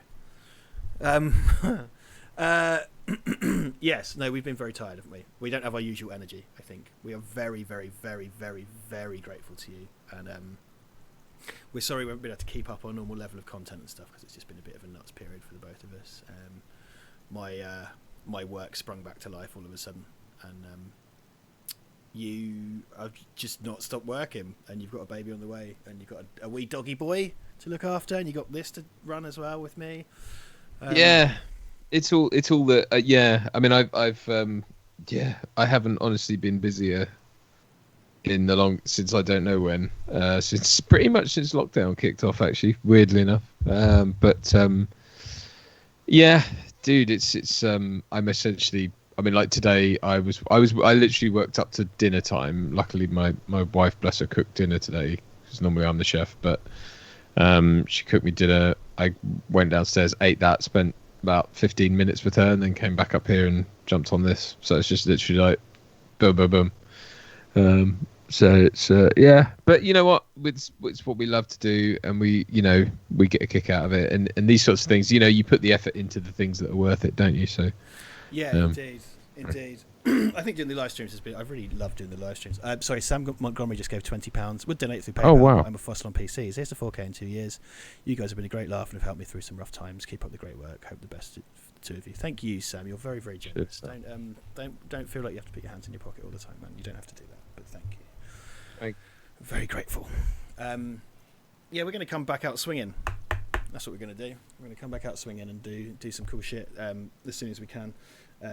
Hopefully, when things get back to normal. I've really found we've changed our output's changed so much with the live streams. Yeah, it's really changed everything. And I'm so happy that it all worked because we weren't sure, were we? Like to begin with, it's like we could just do this because I felt a little bit out of sea when this all happened. It's kind of like, are we just fucked? Like, is this not? Because like this has been like our most successful period, like not necessarily in terms of views, but like monetarily. I hate to be grubby, it has been, and I just feel like I'd rather make good content for the people that watch it than this is going to sound stupid. I'd rather like do well by the people that do watch us than the people that don't watch us yet. If that's really bad, isn't it? I just sort of like want to look after the people that look after us rather than. No, I agree.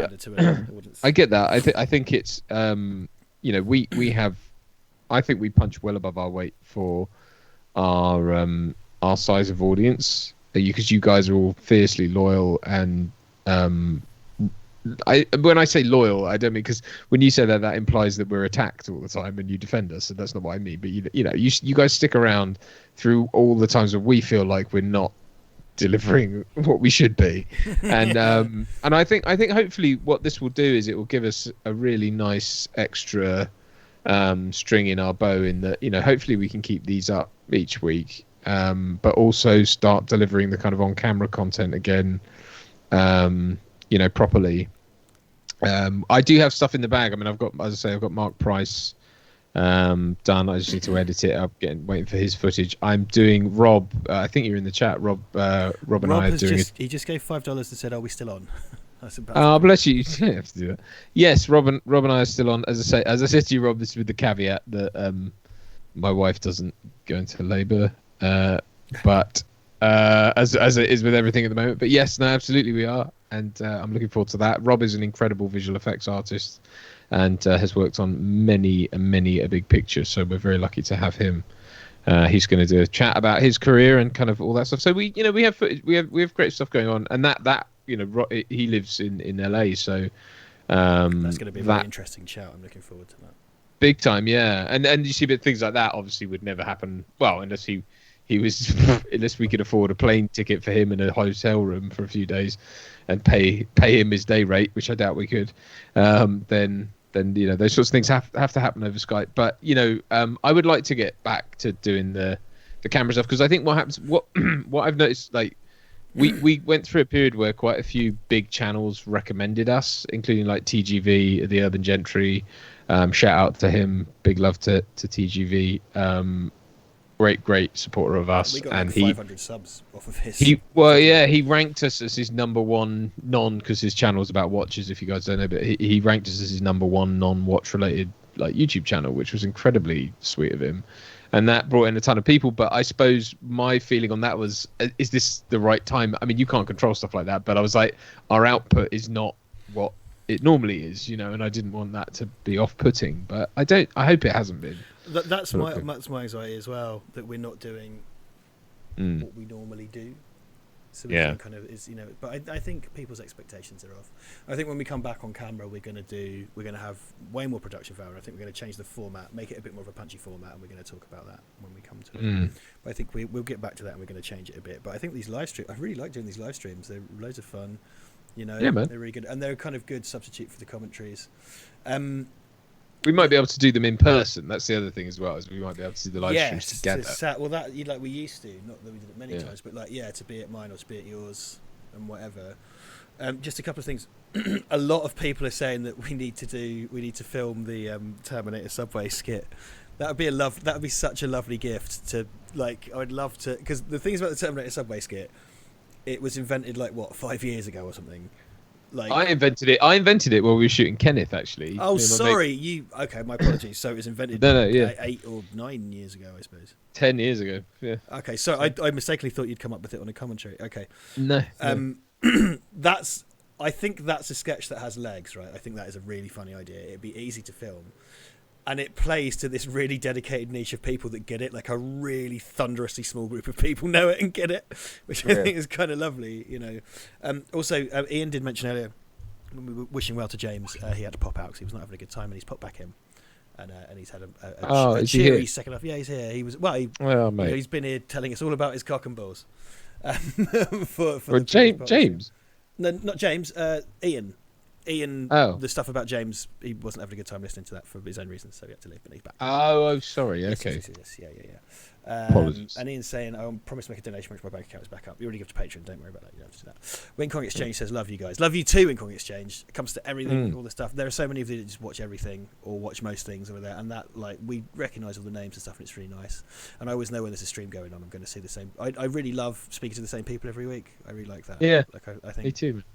I sort of wonder about these people that have, like, if you ever watch a stream of someone who has like 100,000 followers or something, like the chat is just this maelstrom, and I'm sort of like, oh man, I would hate to lose that kind of. It becomes indecipherable, doesn't it? That's the problem. I mean, I remember that with that Pierce Brosnan commentary that I watched, and the chat was like this ticker tape, just like how you would ever read any of that, because it was just like, and it's like, well, you know, I mean, I mean, it's like people like like on Twitter and stuff like that, or on Instagram. Like if your notifications are on, it's like if you're someone famous with millions of followers, what does your notifications look like? Must be like you have 50 million notifications. It's like, right, well, I'm not going to read that. I saw a video of someone who I don't think was famous but had something go viral, and it was their lock screen of the peak of that. And they got like their boyfriend's phone or their girlfriend's phone and filmed it, and it's just like, and the screen can't catch up, so the screen starts to glitch out, and the notifications can't keep up, and because they've got everything turned on and those little lock screen notifications, and it's just, you watch the phone just going nuts. It's fucking frightening. Can you imagine? Because, you know, like when I wake up in the morning, I go through one of two moods. It's kind of like, this is disappointing. I've got nothing to look at, or it's too much. Got to dismiss it all. Like, that's my morning mood. It's like, there's only 3 notifications. It's like, there's 9 and there's shit emails and I hate this.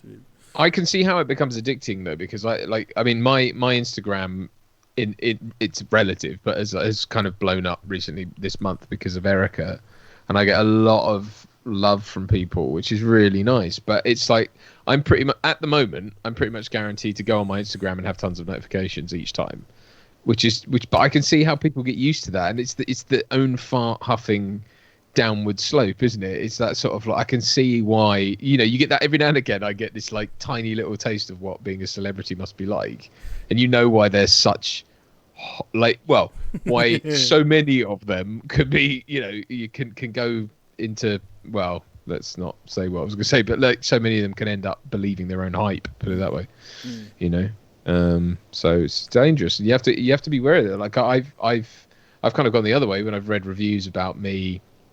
You know, like objectively, if I look at like most of my reviews, they've been pretty glowing, but the one or two that aren't are the ones you focus on, and you just sort of walk around.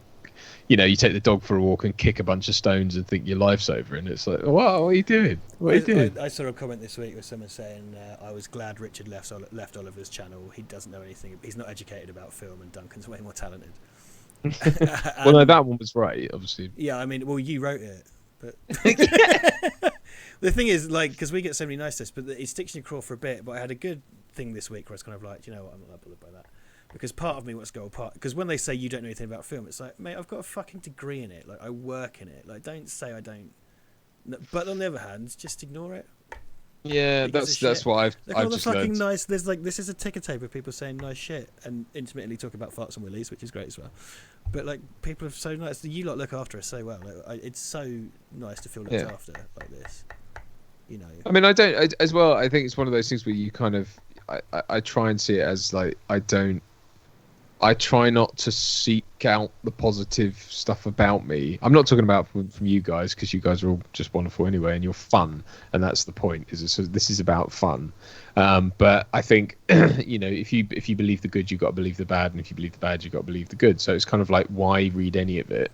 When people write because when for whatever stupid reason I think I know, I'll go and read the comments on a video somewhere or something, and and it's like, and then you're reading through it and everyone's like, oh, I really love Duncan, oh, Duncan's brilliant, and then there's that one who's like, oh, I don't like him, he's an arsehole, and it's like, you go, because Stephen wrote it, and he can't remember the name of my channel. That's not even the right accent. He's in the chat as well. I know, I'm joking. But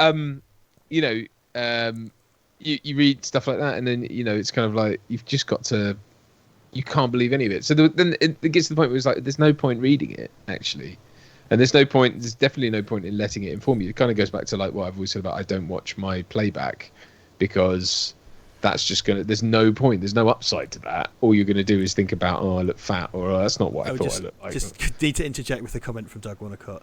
I'll redress the balance, you're both crap. Very good. Very good. Now that one I believe. I'm all about that. Do you know what stresses me out, man? Twitter stresses me out. Like, yeah, I've always had like when we left Ollie, I've had about 1,300 subscribers, and I think it's mad. For about 2 years I've equalised, obviously, and unfollows and follows, and it's remained there because I get follows, so that's and that's fine.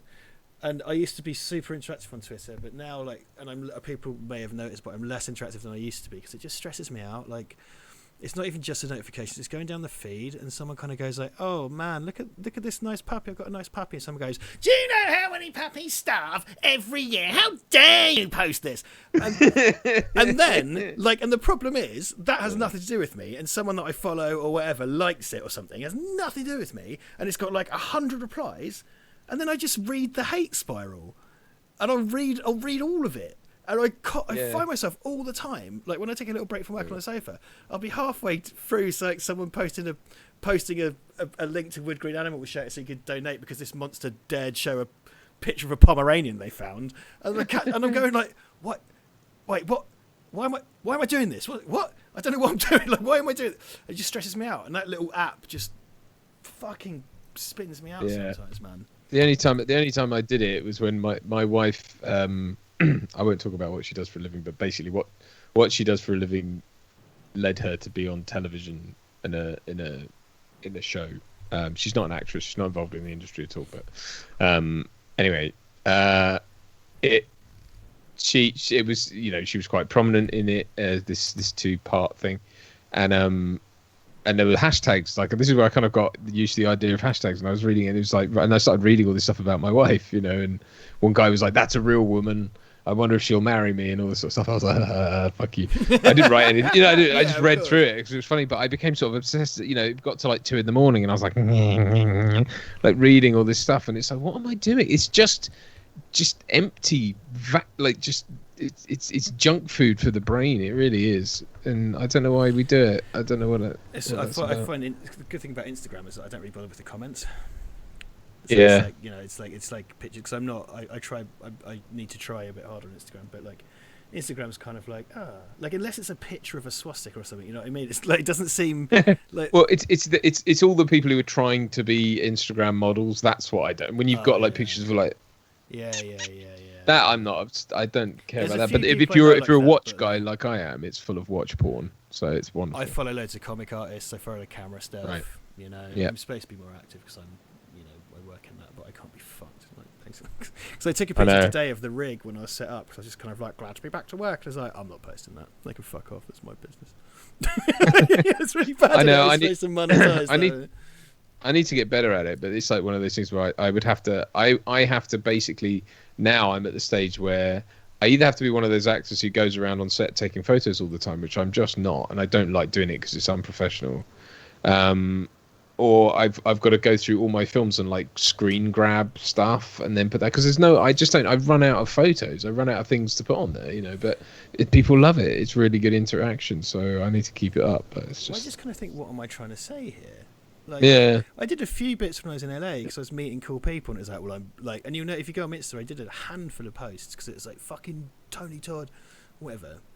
But I'm just like, what am I trying to say? And like when I'm at work, like it's quite nice, like to like say I've got the Black Magic rigged up and stuff, and it looks cool. It's like, how many times can I post this and go hashtag photographer, hashtag lenses? Like, and I know Actor's that's life. Actor's life. What I need to do is like wear a fucking scoop neck. It'll be like Parker Warbeck and get really buff and get tanned and have like a sailor tattoo and a scoop neck vest. You'll be like, oh, yeah, I'm in Vietnam, like going over a waterfall with a drone. It's like, no, I'm not. I'm in Dulwich in a warehouse filming a promo video about ceiling tiles because that's what real videographers do. Like he's got like, and he is actually a very good channel, by the way. But you know, he's got like a gazillion subscribers and he's like sexy and young and he does all this glamorous shit. And it's like, nah, man. Like most of us ain't doing that, and most of us don't look like that, and most of us, you know what I mean? Yeah. It's just not. Yeah. It's not realistic depiction. Don't objectify me. We're all bald and sat around sweating our asses off with Robert Englund. Yes, bald, sweaty, and cynical, and being fed fish by horror icons by accident. That's what's going on. Yeah. Well, I think we should say adieu shortly because I know you've got to be up dead early, and I've been filming all day last couple of days. I'm a bit fucking knackered. Sam has just done a really old Charlie Brooker deep cut, which is Please Come to Dunstable, which I won't contextualise, but I'm very glad. So that's a deep cut Charlie Brooker from the old days. Look, we love having you guys. Like, it's amazing. People have mentioned tonight that the commentaries, the live streams are more like a community, and like we like seeing you every week. We like doing this. I never dreamed that YouTube would pay my rent. And I know it's happened in the wrong circumstances and it won't last forever, but I can go to my grave saying that there was a time when my rent was paid by me saying fuck on the internet, which is, you know, I'll take that to my grave with me. So thank you so much. We're eternally grateful to you and what you do for us. Yeah. And we'll continue to do it because we love doing it and it's fun and we found our niche, and I'm happy to play to our small audience who care about us and want more than try and just capture a larger one. I know it's all part of it. We love you. We love you very much. Thank you so much. You got us here. 2 years. Happy birthday. 4,000 subs. Look like a sleepy testicle because that is accurate. But thank you so much. That's my piece. What are you saying? Yeah, no. I just to reiterate what you said, really, and say thank you so much to everyone who you know. Like you say, I mean, there is that. We know there's that impetus to grow the channel. And we would love it to have as many viewers as possible, but at the same time, you guys will always be the core lot, you know, because I think that, and that's always true. I think you know, most channels you look at, it's usually the same folks who come back and comment and come back and chat and come back and, you know, interact, and so, and that all helps. So, you know, I mean, thank you so much to those of you who do put your hands in your pocket. We're so grateful for that. But you know, just being there. You know, just posting comments, liking things, sharing it, you know, whatever, subscribing, it honestly really does help, because that's, you know, when we've noticed since we crossed, you know, it took us ages to cross the 4,000 barrier. We kept nudging it, and now we're over it. It's like we've got 70 more subs, you know. It's like it suddenly picks up again because I think the algorithm starts working for you. So and that's all thanks to you guys, so thank you. Yeah, fuck it, we're not going to change. We did that thing where we tried not to swear, but fuck that shit. Trying to swear, but fuck that noise. Well, yeah. Come on. Yeah. Skellington Barrel. That's 27. God bless you, Steve. Hey, thank you, and thank you to all our guests for tonight, because you've all been wonderful, and kept our energy levels up, which was sorely needed. So thank you so much. Yes. Exactly, that was so awesome, and it was nice to change the format up a little bit and get people on and stuff. So, thank you to Ellie and Angelo and Stephen and Duncan and Frank, and we'll try and get some other guests on soon. And I've got a video planned with Toby soon. Yes, I'm working with Toby on a project at the moment, which has derailed that. That's what I've been doing the last few days. So, I'm going to jump to credits. We love you, skeleton in the barrel, and We will see you very soon. Goodbye.